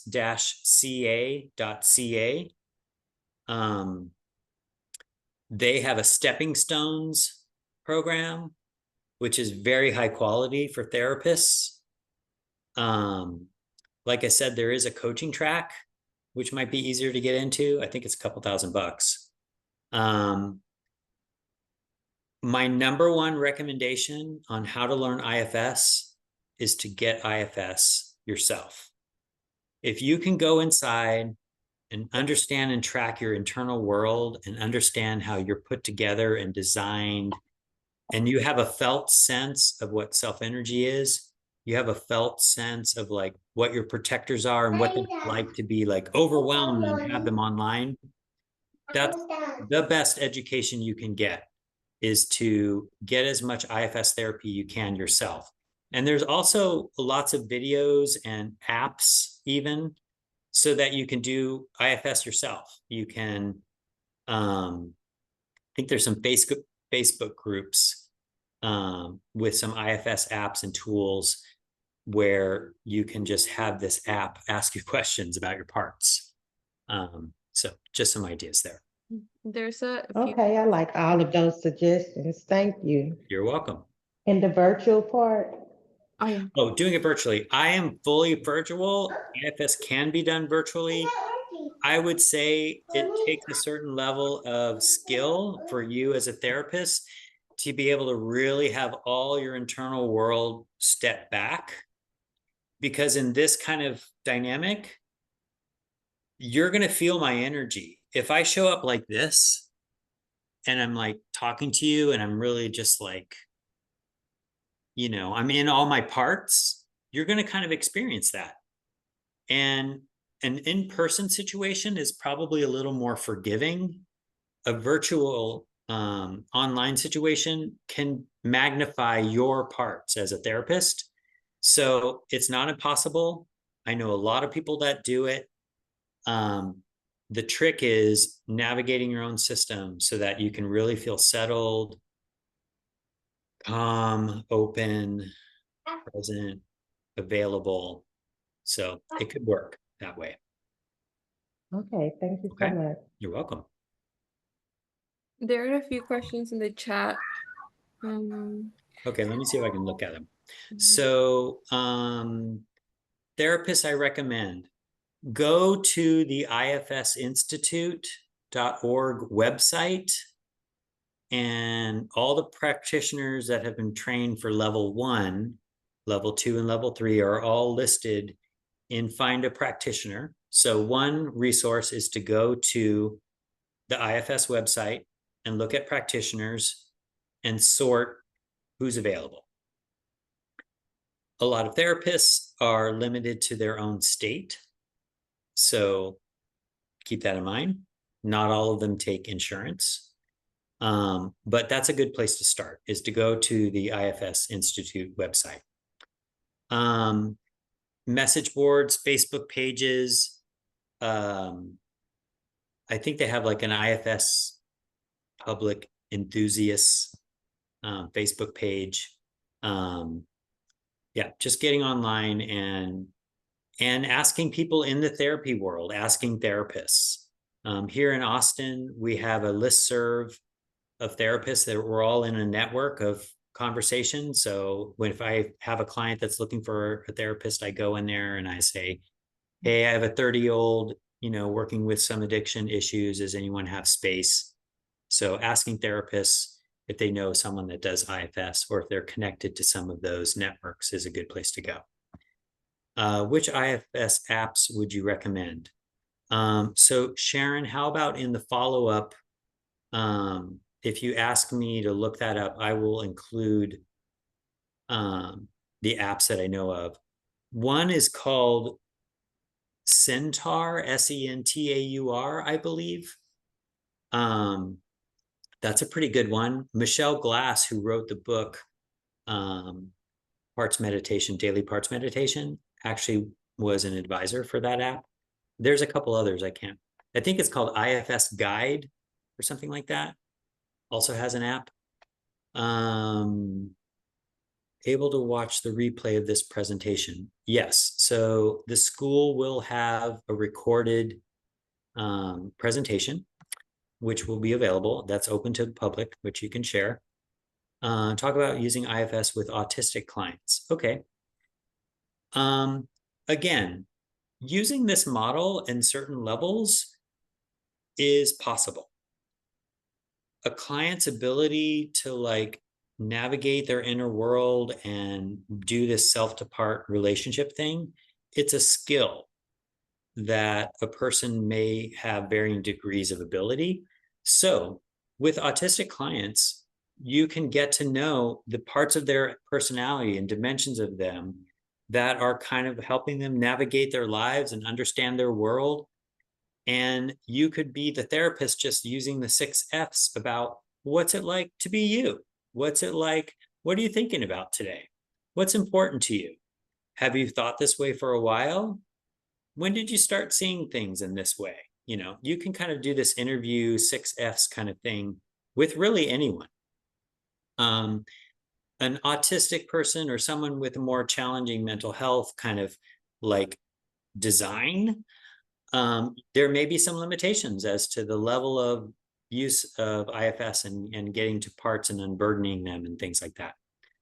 Let's see.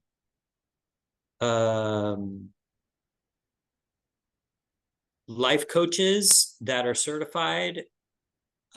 Yes, practitioners that are not therapists that are certified, that is currently possible to have a practitioner that's not licensed but is certified.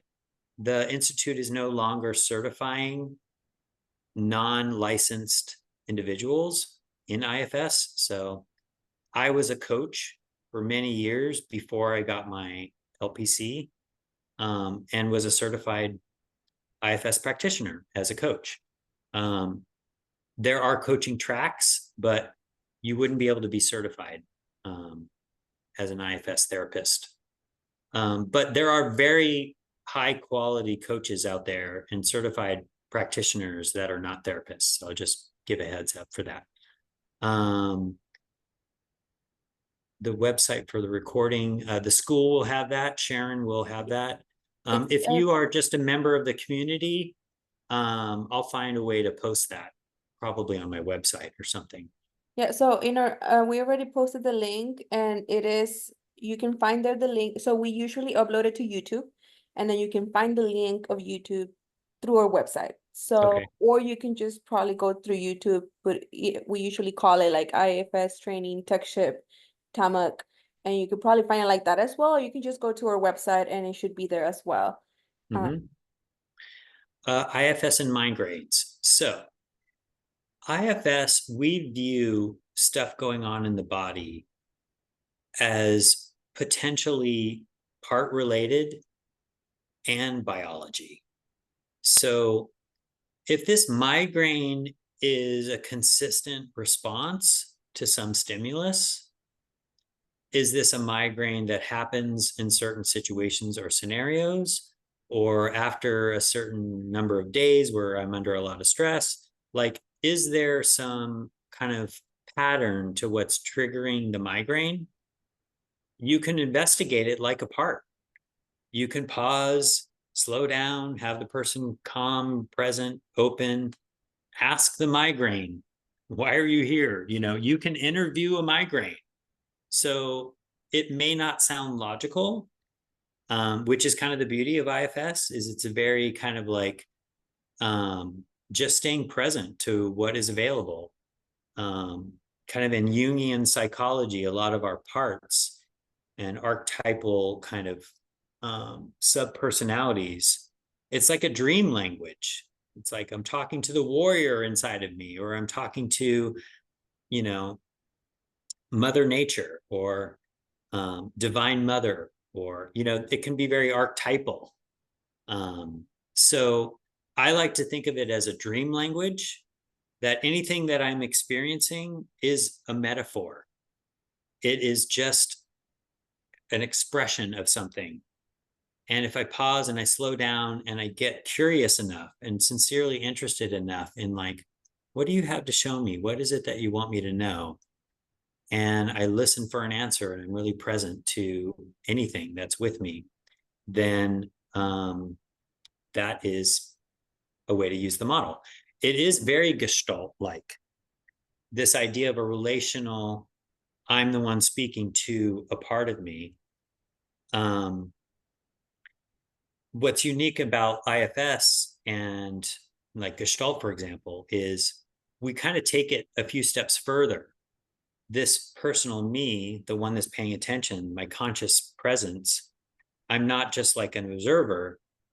I actually have some innate energy in my body when I settle into like open-hearted compassion, presence, just an energetic felt sense of me as self, my higher self. That is an aspect of me that in IFS, we use that as like a tool of capacity to heal our inner world. So that's a little bit different than Gestalt. There's lots of elements of IFS that are like other, you know, mindfulness, even behavior modification, you know, when we're talking to parts. But our approach isn't like, let's get this part of me not to do that anymore. Or instead of doing that, do this instead. So that's not our approach. We would like find out, what's the part that's doing that? Why is it doing that? How is it doing that? What's the part that wants you to do something else? We kind of have maybe a holistic approach to understanding all the aspects of identity and personality. And not to scare you, but within all of us, 20 to 40 parts of you is very normal. Not all of you is traumatized. You might have parts of you that are very high functioning and in their very essential nature. Like I have a part of me, I call him my upper level CEO. I have a part of me that is very like organized and can kind of map things and make sense of stuff. It's like a skill in my mind, a cognitive functioning, organizing part. But it's not all of who I am. So I think it's helpful to keep reiterating that however many parts you start to see inside of yourself, individually, each part is not all of who you are. And this is why IFS, I think, is such a beautiful, compassionate model, because we start to see our clients as not defined by their behaviors. They are not defined by their parts. I'm not speaking to an addict. I'm speaking to a person who has a part with addiction. I'm speaking to a person who has lots of other parts other than this addictive part. So it can open up your sense of awareness and getting to know each of your clients as a multiplicitous being. So that's kind of the secret sauce of IFS. I think we're kind of at time, so I just want to check in and. I have a question. Yeah, go ahead. It's two parts. So what tips or insight do you have in using IFS in a group setting? In particular, when clients vary in their ability to handle overwhelm? And the second part of that would be, what would be a signal that we would be moving too fast too soon, if that is actually possible with IFS? Okay, great. So there's a book called You Are the One You've Been Waiting For. Okay. And it's designed for couples, but it's such a beautiful book because all the work is inside all of us. Like, you're projecting, you're making up stories, you're responding to other people because of how you were conditioned in your life. So in a group setting, the number one, maybe the rule of the container is to really instill in people to go inside and pay attention to their inner world and their parts. So if someone's triggered by someone else in the group, you can have them do that empty room exercise. Imagine so-and-so's in a room, pause, you're outside the room, let them have everything about them. Just notice what's happening for you. So the process in a group, you're still doing IFS on kind of this individual internal systematic scale, but you're also tracking the system of the group, parts of one person triggering parts of another person, and then their relationship to their parts inside. A gentleman named Chris Burris, he wrote a book on using IFS in groups. So that could be a really good resource. So essentially, doing internal work, monitoring the system of inside and the system outside, and running a group as a therapist using IFS. I would recommend having a co-lead so that you can both kind of track what's going on. But does that answer your question? You're kind of you're playing both lanes, the internal world and the external system. Right. Yes, it does. Yeah. You. Yeah.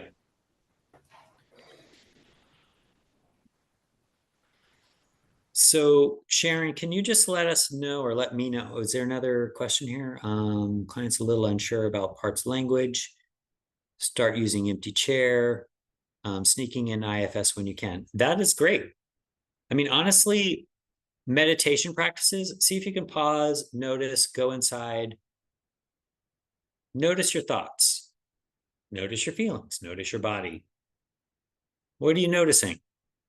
So you're helping them come into relationship to their inner world. Whatever you can use to do that is great. You can use other modalities. IFS is very user-friendly and plays well with other modalities.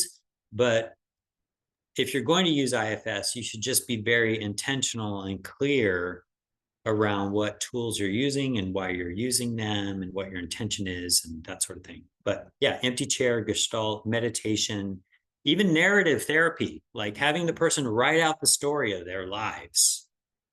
And then you ask them, imagine the person that lived that life. How do you feel towards that person? How did they do? What's going on with them? So you're just trying to help establish a relational experience.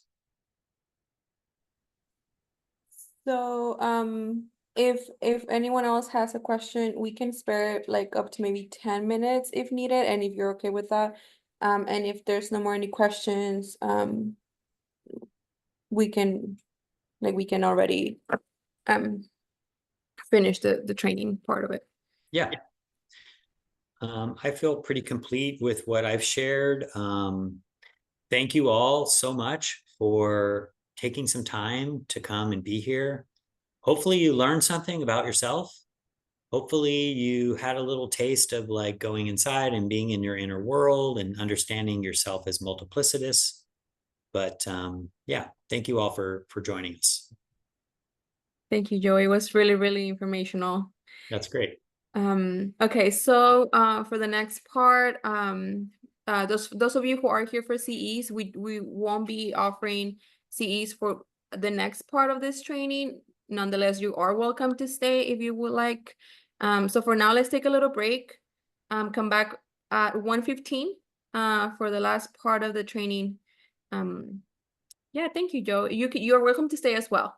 If not, What's happening in this next thing? so we have a video that we're gonna watch, and then it's kind of like a panel discussion. It's a case study, but with the videos. It's a bit more dynamic and interactive.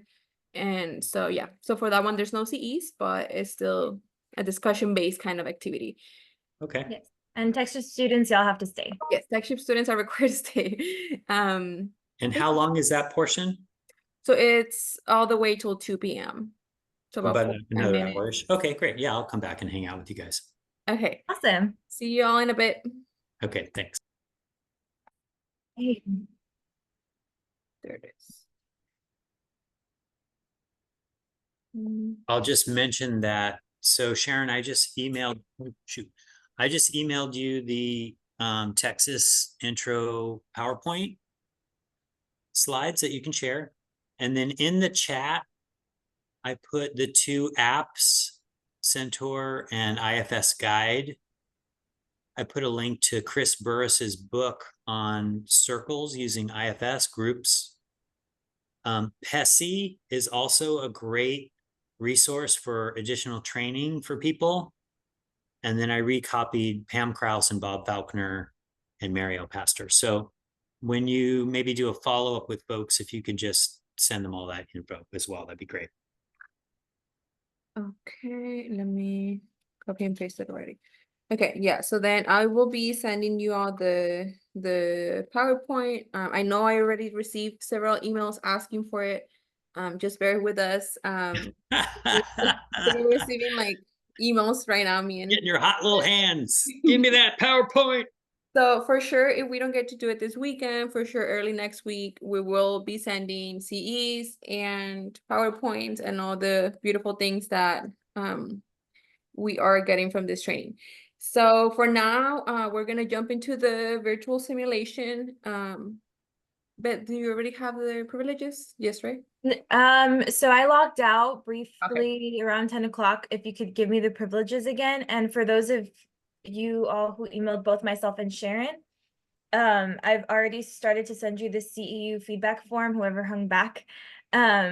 So please fill that out. And then we'll be responding to emails as we get them as well. Video. I don't like how the video looked on the PowerPoint, so I'm just pulling up the video that I have on file here. Okay. So, a million tabs open. In true student fashion. Okay. So let me go ahead and share my screen with you. So we're gonna talk about the case of Logan. So for those of y'all who Tex-Chip students, please remember that you can stop by the office to pick up the IFS training manual that Dr. Biling was, I'm so sorry, that Joe was referring to. And so you're gonna see this case in there. This is slightly modified. I included a little bit more information, but they have really great dialogues about how to approach IFS with clients and how to implement some of the techniques in there. So I do encourage you, if you're interested, please stop by our office and check out the book. And then, you can return it once you're done with Tex-Chip.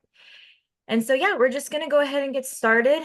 There's so many things on my screen, and I'm trying to move it so I can share the PowerPoint.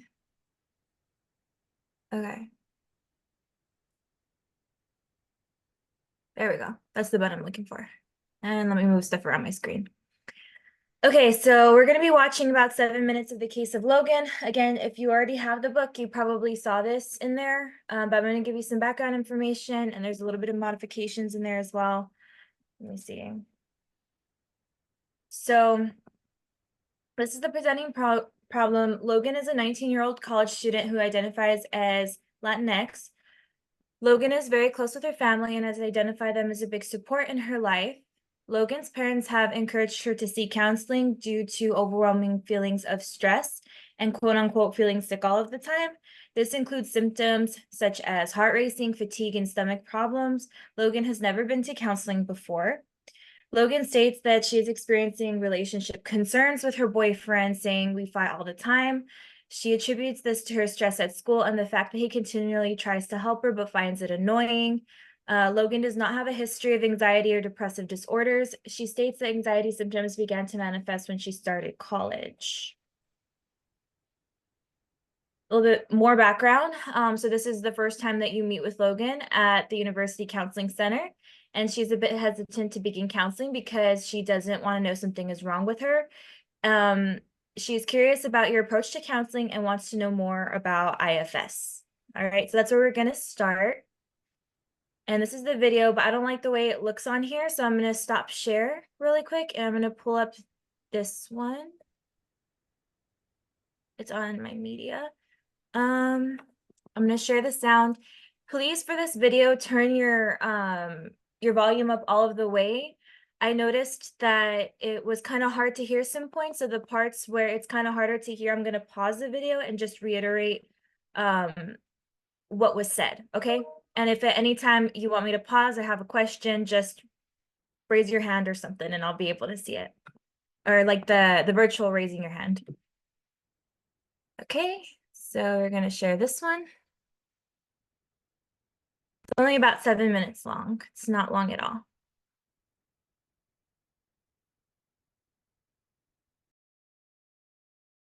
Also, let me know if you can hear it.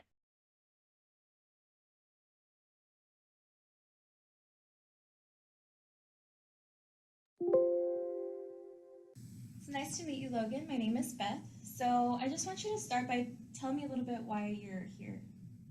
Yeah, well, I'm in my second semester of college, so that's been a bit of like a drag recently. I've noticed that my classes are a lot harder this semester, so I'm feeling really like stressed and overwhelmed with having to navigate the coursework, and then because of like all that stress, my boyfriend's been helping me like kind of write my papers and make sure that my format and my grammar and stuff is good, and so right here, she would just began talking about stress with papers and how her boyfriend will help her, and then that's making her stressed out.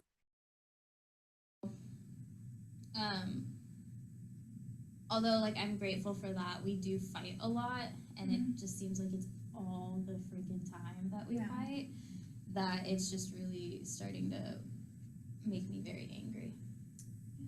It sounds challenging. I'm glad that you're here. Yeah, no, I'm glad I'm here too. Can I grab a color? Yeah, for sure. Cool. Yeah, but my parents have been like getting on me about, going to therapy and, trying to figure out like what's wrong with me. So that's why I'm here. Well, let me just point out, you said something was quote unquote wrong with you.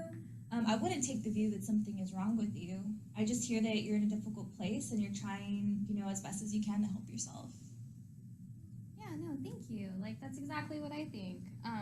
So what do you do? So I'm assuming you're talking about maybe my approach to counseling.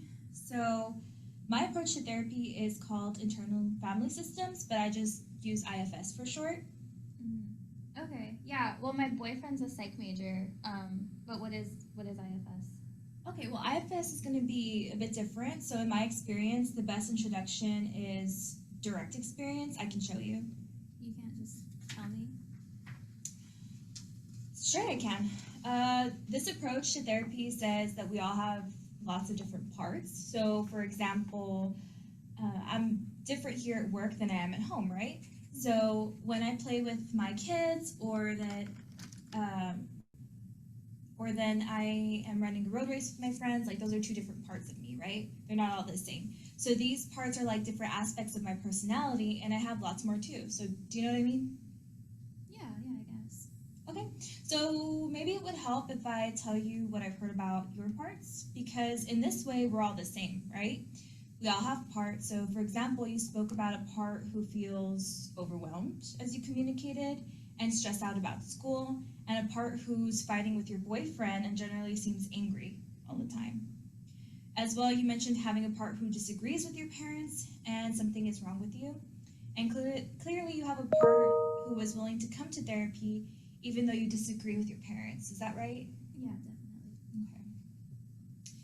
So we all have parts, and our parts take on certain roles and responsibility to help us get through difficult times. And here's what's different about IFS. We can talk with your parts directly if you want. Yeah, that's good. I think I'm just afraid that this is all gonna be too much, and I'll be bummed if I'll be more bummed out whenever I leave. Yeah, that makes sense. I understand. I don't want you to leave here feeling bummed out. Can I tell you one more thing that might help? Yeah, okay. All right. So in addition to lots of parts, we also have internal strength to get through tough times. So deep down, I'd say you know what's best and you have the inner resources to navigate this. So these resources include a kind of inner wisdom that is your core self, the Logan who is not a part, right? I can help your parts meet that Logan if they want. I don't think it's true. Well, I'm glad that you spoke. Right here, she was saying that she's not sure if that's true. So expressing hesitancy here. Spoke up because I wouldn't want them to take my word for it, right? And I want them to know that meeting the Logan who is not a part would not involve them changing or giving anything up. It would just be to learn about what that Logan has to offer. Yeah, okay, I'll try that. So let's start with one part. Who needs your attention first? How about the one that's really stressed with school? She said the part that is stressed from school. All right. So turn your attention inside. You can close your eyes if you want or not, it's up to you. Then notice where you feel that feeling of stress in or around your body. I think I feel it in my stomach. Yeah, I kind of feel sick all the time. Logan mentioned she felt sick from her, that she felt it in her stomach and that she felt sick all the time. Okay. So how do you feel toward that sick sensation? Honestly, I would really just like it to stop. Like, I know I'm not going to get all A's, but I would like to get through the semester without feeling like I'm losing my mind. So the one who wants it to stop sounds like another part who has an important perspective. But would it be willing to let you hear from the stress part first if we ask it not to overwhelm you? Okay. Let it know that you want to help, but if it takes you over, you won't be there to help. Is it willing to not overwhelm you? Yeah. Okay, good. So how do you feel toward the stressed part now? Well, it's kind of curious. So I know that school is hard right now and it kind of sucks, but I also know that I've been through it before. So why should it make me feel sick and angry now? So how does that part respond? I think it's shouting that you can't fail. I asked about what's going on with the part that she said, I felt stressed before, I don't want it to overwhelm me. And then this is her response. Is it okay to hear more? Yeah. Would it be willing to speak rather than shouting? I think if I listen. Are you ready to listen? Yeah. Okay. Let it know you're listening so it doesn't need to shout. Ask it to tell you more about why you can't fail. Just at that last part, Logan said that the part that was stressed and making her feel sick, it just felt like it was shouting. And then of course I asked, like, what would it be like to, not have it shout, right? So that's kind of the end of the video.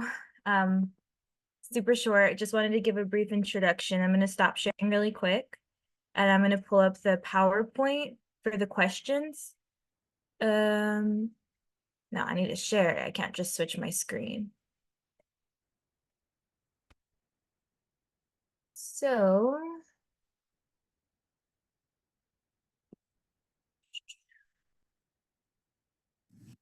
okay, so these are the questions.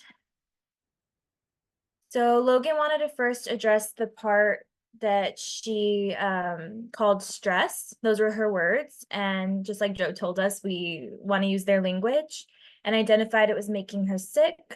What other parts would you say that Logan mentioned? I heard her mention a part of her that's scared of failure. Scared of failure for sure. What about anybody else? What did we notice?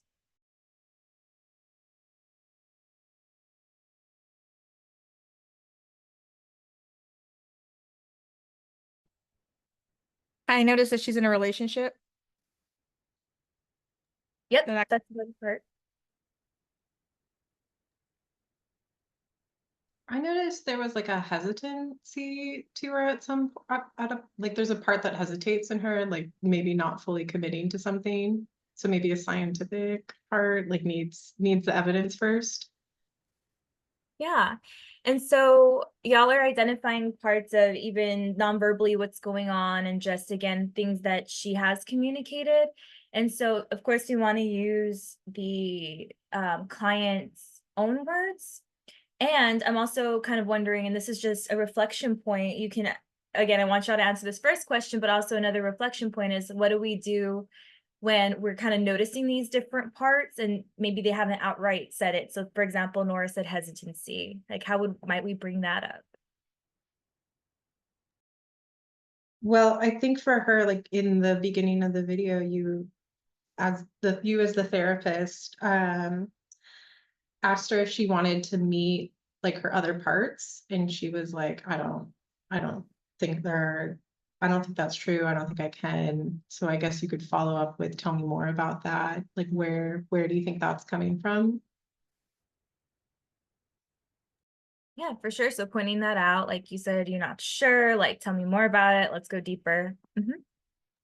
I think maybe using some like immediacy to notice like the physical sensations that you observe, or address the physical sensations that you observe. So if she's like kind of closing off, like crossing her arms, or like sitting at like a distance, maybe like addressing that. Like I noticed that you kind of hold back or distance yourself or avoid or whatnot, and maybe calling that apart too. Yeah, so using that immediacy and like asking, you know, what's going on here? What does this mean? Tell me more about this, for sure.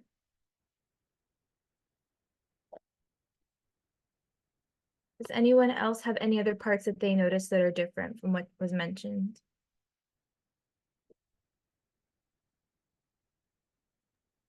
Okay, so I'm happy that'll to lead us. chime in if you want me to share For a few. sure, we would love for you to chime in, please. So, she mentioned, well, you knew this was her first time, and she mentioned something about feeling overwhelmed and concerned that this wouldn't work. So from the training, you might remember there's some protector fears, like, oh, this isn't going to work, or I'm going to get overwhelmed. So that might be two parts or one part, but just tracking some fear there around overwhelm and that this won't work. That's something to note. And then also she was coloring. She kind of was, she wanted to use the colors and just do some of that behavior. So just tracking that whatever your client is doing and how they present could also be parts of them that are activated. Let's see. She mentioned the stress in her body. So I would just make a special note to myself that there was a physical expression of that. It wasn't like she was just talking about how stressed out she was. So yeah, just noticing that she had some access to her body. She also is like a narrator. She's telling her story. So those are some other like kind of nuanced other aspects of her that are going on. Awesome. Thank you so much for your input on that question. And so given that we have such limited information, right, on client. This is the first time that we're seeing the client. I'm wondering if there's any further background information that you all would want to know.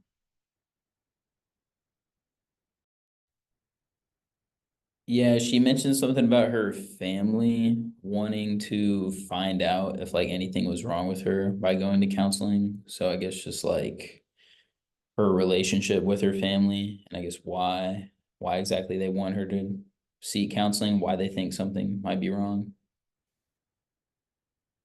Yeah, to see more about her relationship with family members, like what's going on there. Like, I'm also wondering if that's something that maybe Logan just said, like they want to find out what's wrong with me, or maybe that was actually what was used, right? The language that was used to her. Mm-hmm. Jessica? I'd be curious to know what other maybe like approaches she's taken to like quote unquote the fixing of herself. It sounds like if she's like, oh, I'm not sure this is going to work, I'd be curious to know like has she explored other avenues, and just like, well, that's just one element, I guess, but yeah, just kind of see like, yeah, sorry, I guess that's just like one part I'd want to explore. Just what else has she tried? Where else is she like seeking help from? For sure, right? And it also sounded like that could have in of itself been a protective factor. So that's a very good point. What else?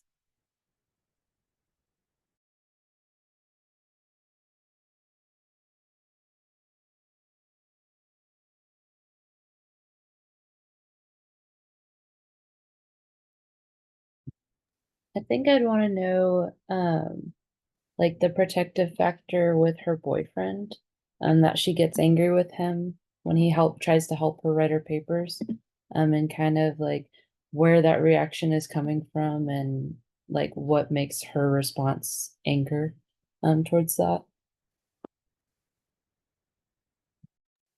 Yeah, for sure. It was an interesting dynamic. I think I had put in the beginning of the PowerPoint, yes, that's a support for her, and then there's help, that's going on, and at the same time there's this annoyance and a lot of fights are happening, for sure. All right. I'll So just let me say one thing. I'll just say as an aside, it's always helpful to ask if symptoms feel familiar. So if she starts talking about stress and feeling that in her body, you can ask, well, has this happened before, or does this feel familiar to you?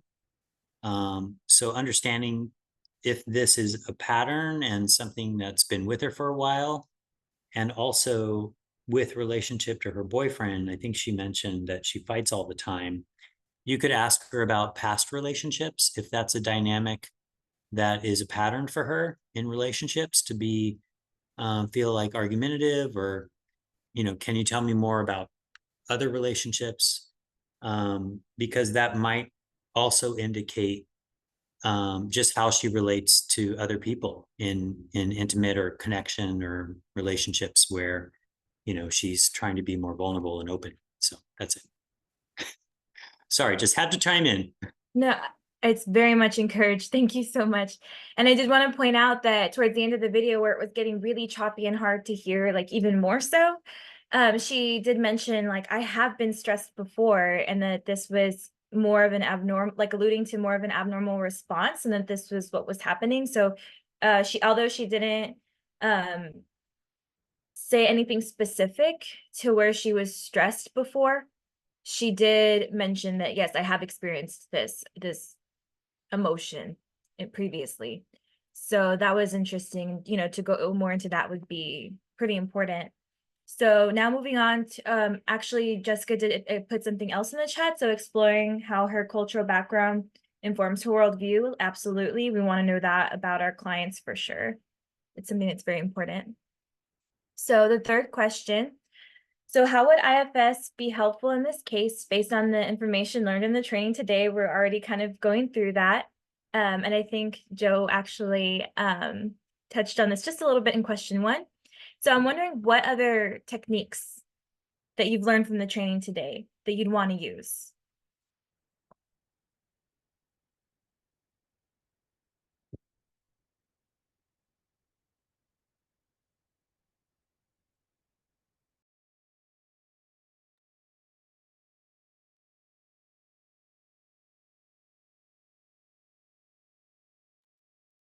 I wonder if like unburdening could be one that could be used. And I want to say I remember her saying something like she's just gonna get through it, like she's gonna handle it, like she's handled it in the past, like school stuff.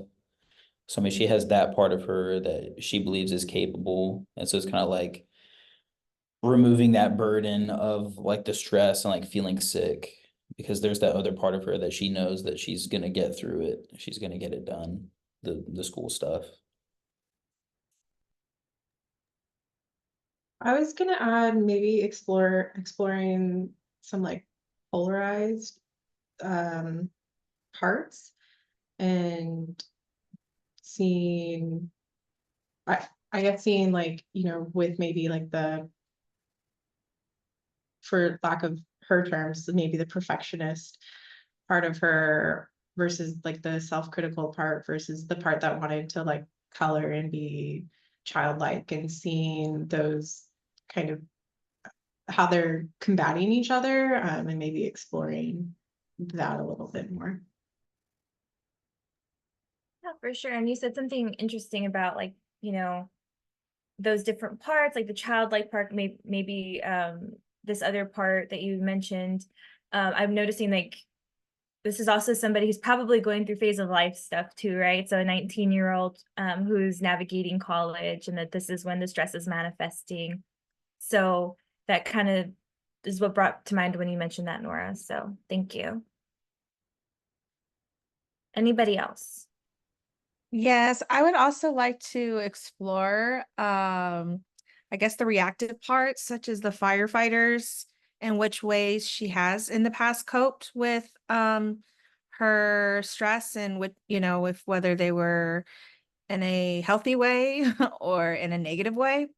So I think that would be interesting to see if she has any of those types of reactive protectors.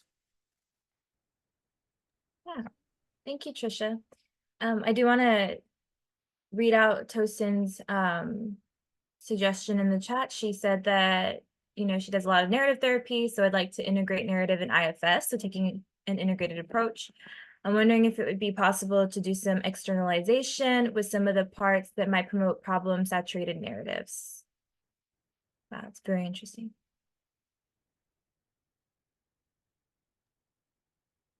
I'll just comment a couple things. I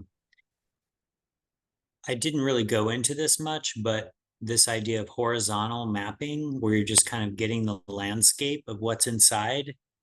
So everything that you guys have been mentioning about all of her different parts and things that you know about, you could spend some time in therapy just reiterating back to her, like, hey, you know, you have several parts of your personality, and I just want you to know that I'm keeping track of them.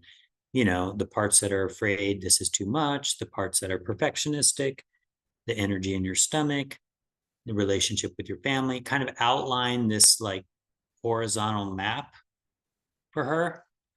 And then that can almost serve as like a template for future sessions, where you're like, so do you want to spend time with the color part today? Or you can even ask her, you know, what parts of you are activated today?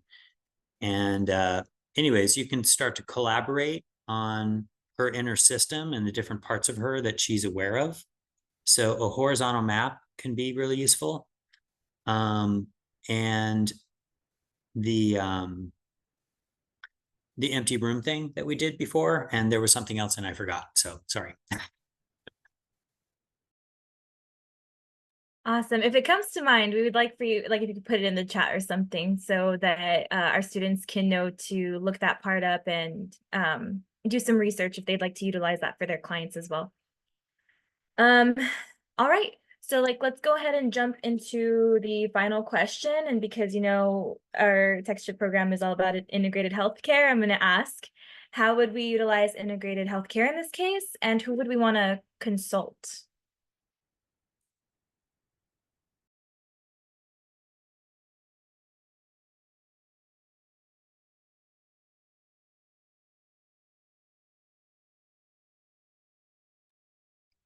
I guess so one of my sites, like after I talk to my clients, I often talk to the nurses and doctors right after and kind of give them maybe some updates. So identifying what parts are showing up in a person after maybe like a group session or an interaction with them so that they can be informed of, like, for example, maybe a more childlike part is showing up today in patient A. So that might affect how you administer medicine. They might be resistant. So maybe, I don't know, turning it into a game or something and having a conversation like that, or vice versa. Like if they had just been given their medication, then like keeping that in mind. After like the medical professionals have informed us of that, keeping that in mind when working with the client, that like there might be some maybe exiled parts or parts that you can't touch or work with because they're just experiencing like only the parts of pain or shame or whatever comes up when they're going through that experience.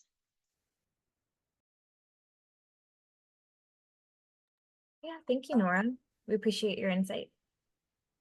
It was a little tricky for me to think of an answer for this, but I guess in Logan's case in particular, if we're aware of like a part of her that experiences this feeling sick, I guess trying to discover what part of that is like a physical or medical issue and what part of that is like a more mental health issue, and figuring out how we can best equip her with like all the professionals that could help depending on what the root of the issue is. So if it's something that needs to be worked with like a nutritionist or something, or if we discover that she has like allergies or something, but I guess like integrating it that way is the only way I can really think of. Yeah, thank you. That's a good point. Like, yes, stress can manifest as physical symptoms, and it's also important to rule out, like, maybe there is an underlying health issue here. We don't really know.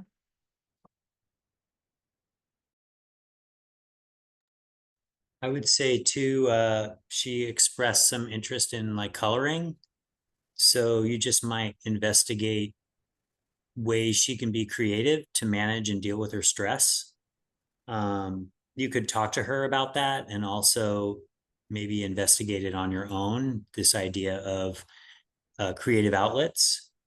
And I appreciated what someone mentioned earlier around cultural competency and just myself as a therapist checking in with colleagues or supervisors and just tracking kind of how I'm reading into situations so I don't miss something.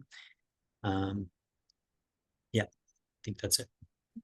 I wanted to add about this question, and this is something that I've talked to my students before about in our supervision this semester and some semesters before, is that like it's understandable that because of the developmental like place where we are, like we don't feel very confident to provide our insight about clients when we're like sitting down in like team meetings with integrated care practitioners that are our sites. And the integrated care treatment of a client also includes you providing that psychoeducation and that like approach. For example, this one, I think it's a really good one because a lot of medical professionals tend to see clients as disorders and illnesses, as who they are and only that. And so us as therapists, we do get to, based on this approach, like see these like different parts of who they are.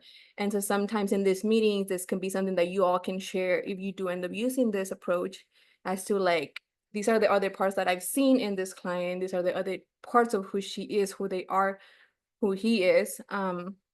because you are in that table for a good reason, right? You get to access a lot of different areas and parts of who these clients are that maybe other practitioners or medical professionals don't get the time to, don't have the training to, you know, whatever. But y'all can bring a lot to the table. So psychoeducating, advocating for your clients by allowing other practitioners to know that there are more parts to a client other than their addiction or their behaviors, their reactions.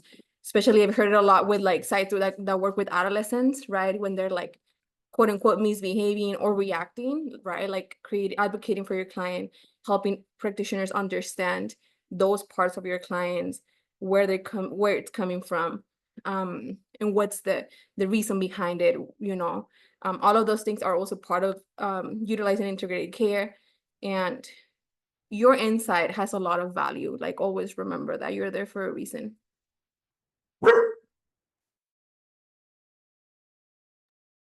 Thank you, Sharon. That's like an excellent point. Like that you just articulated that so beautifully about, you know, it's important that we bring our expertise to the table. Also, as students, you know, it's intimidating. It's important that you do that as well.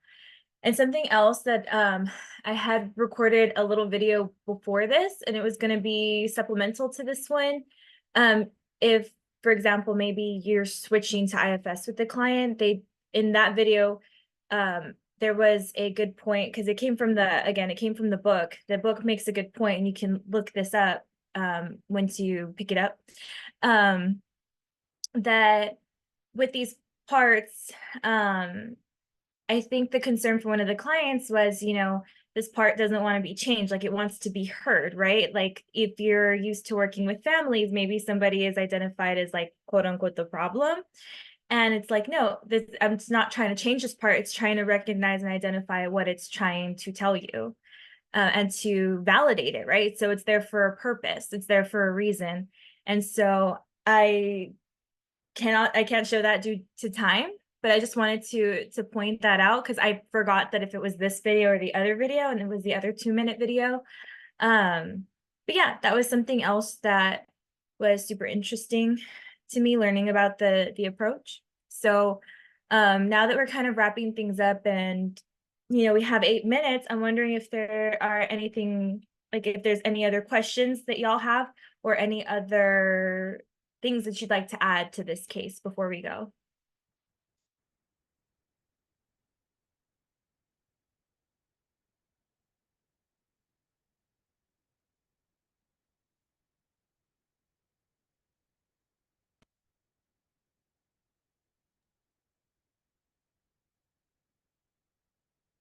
Okay, I guess that's it. So I saw that the other resource was put in here, touching base with the family therapist in case the family dynamic is significant. Awesome. Thank you so much for sharing that. All right, so if we don't have any other questions, I think we're pretty much good to go for today. I'll hang back for a bit in case anybody does have any questions that they're not comfortable sharing right now. But thank you so much, Joe, for training us. It was excellent. We really appreciate you taking the time and also for hanging back for the case study. I think you're probably the first one, at least while we've been. It brings me back. I remember being in school. Yes. You know, it would be nice to have you I know you mentioned that you work a lot with psychedelics, right?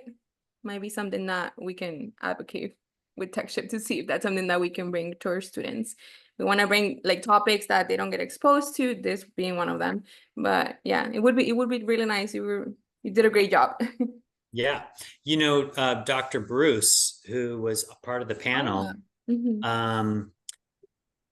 there's a video online, it's a public video of him and another therapist talking about the history of psychedelics. And if I can find that video, or maybe you can reach out to him and ask about it. But yeah, there's some information out there for people.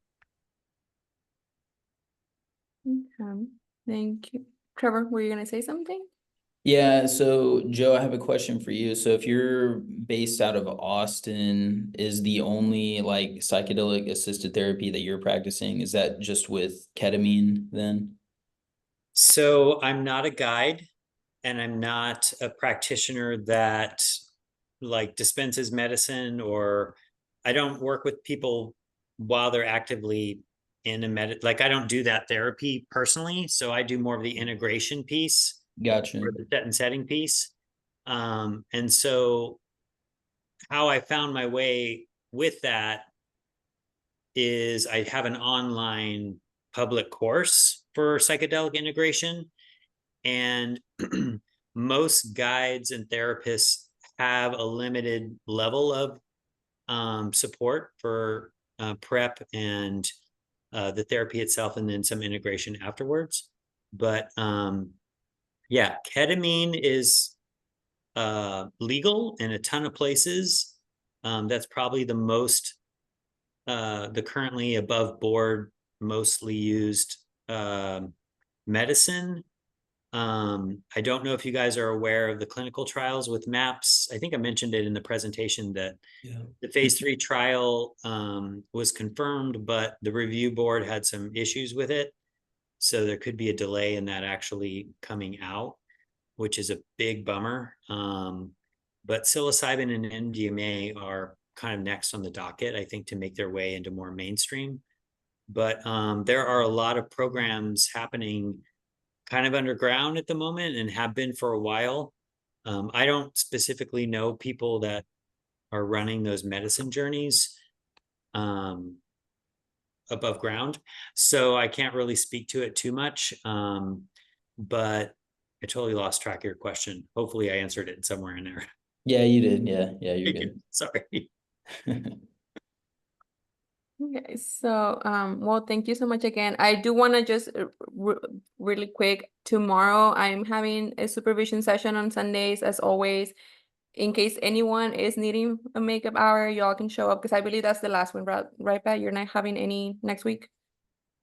Yes, I was gonna offer my Tuesday availability. That's still open if you need it, but if you're gonna join on Sunday, then by all means, but just email me if you still need the Tuesday. I'm willing to meet with y'all at any time. Okay, so email us, make sure that you all have your all your hours. Other than that, I think that's pretty much it. We hope to have you here anytime soon, Joe, and for the rest of y'all, if you need anything, just email us. If not, we'll see you around. Bye. Bye.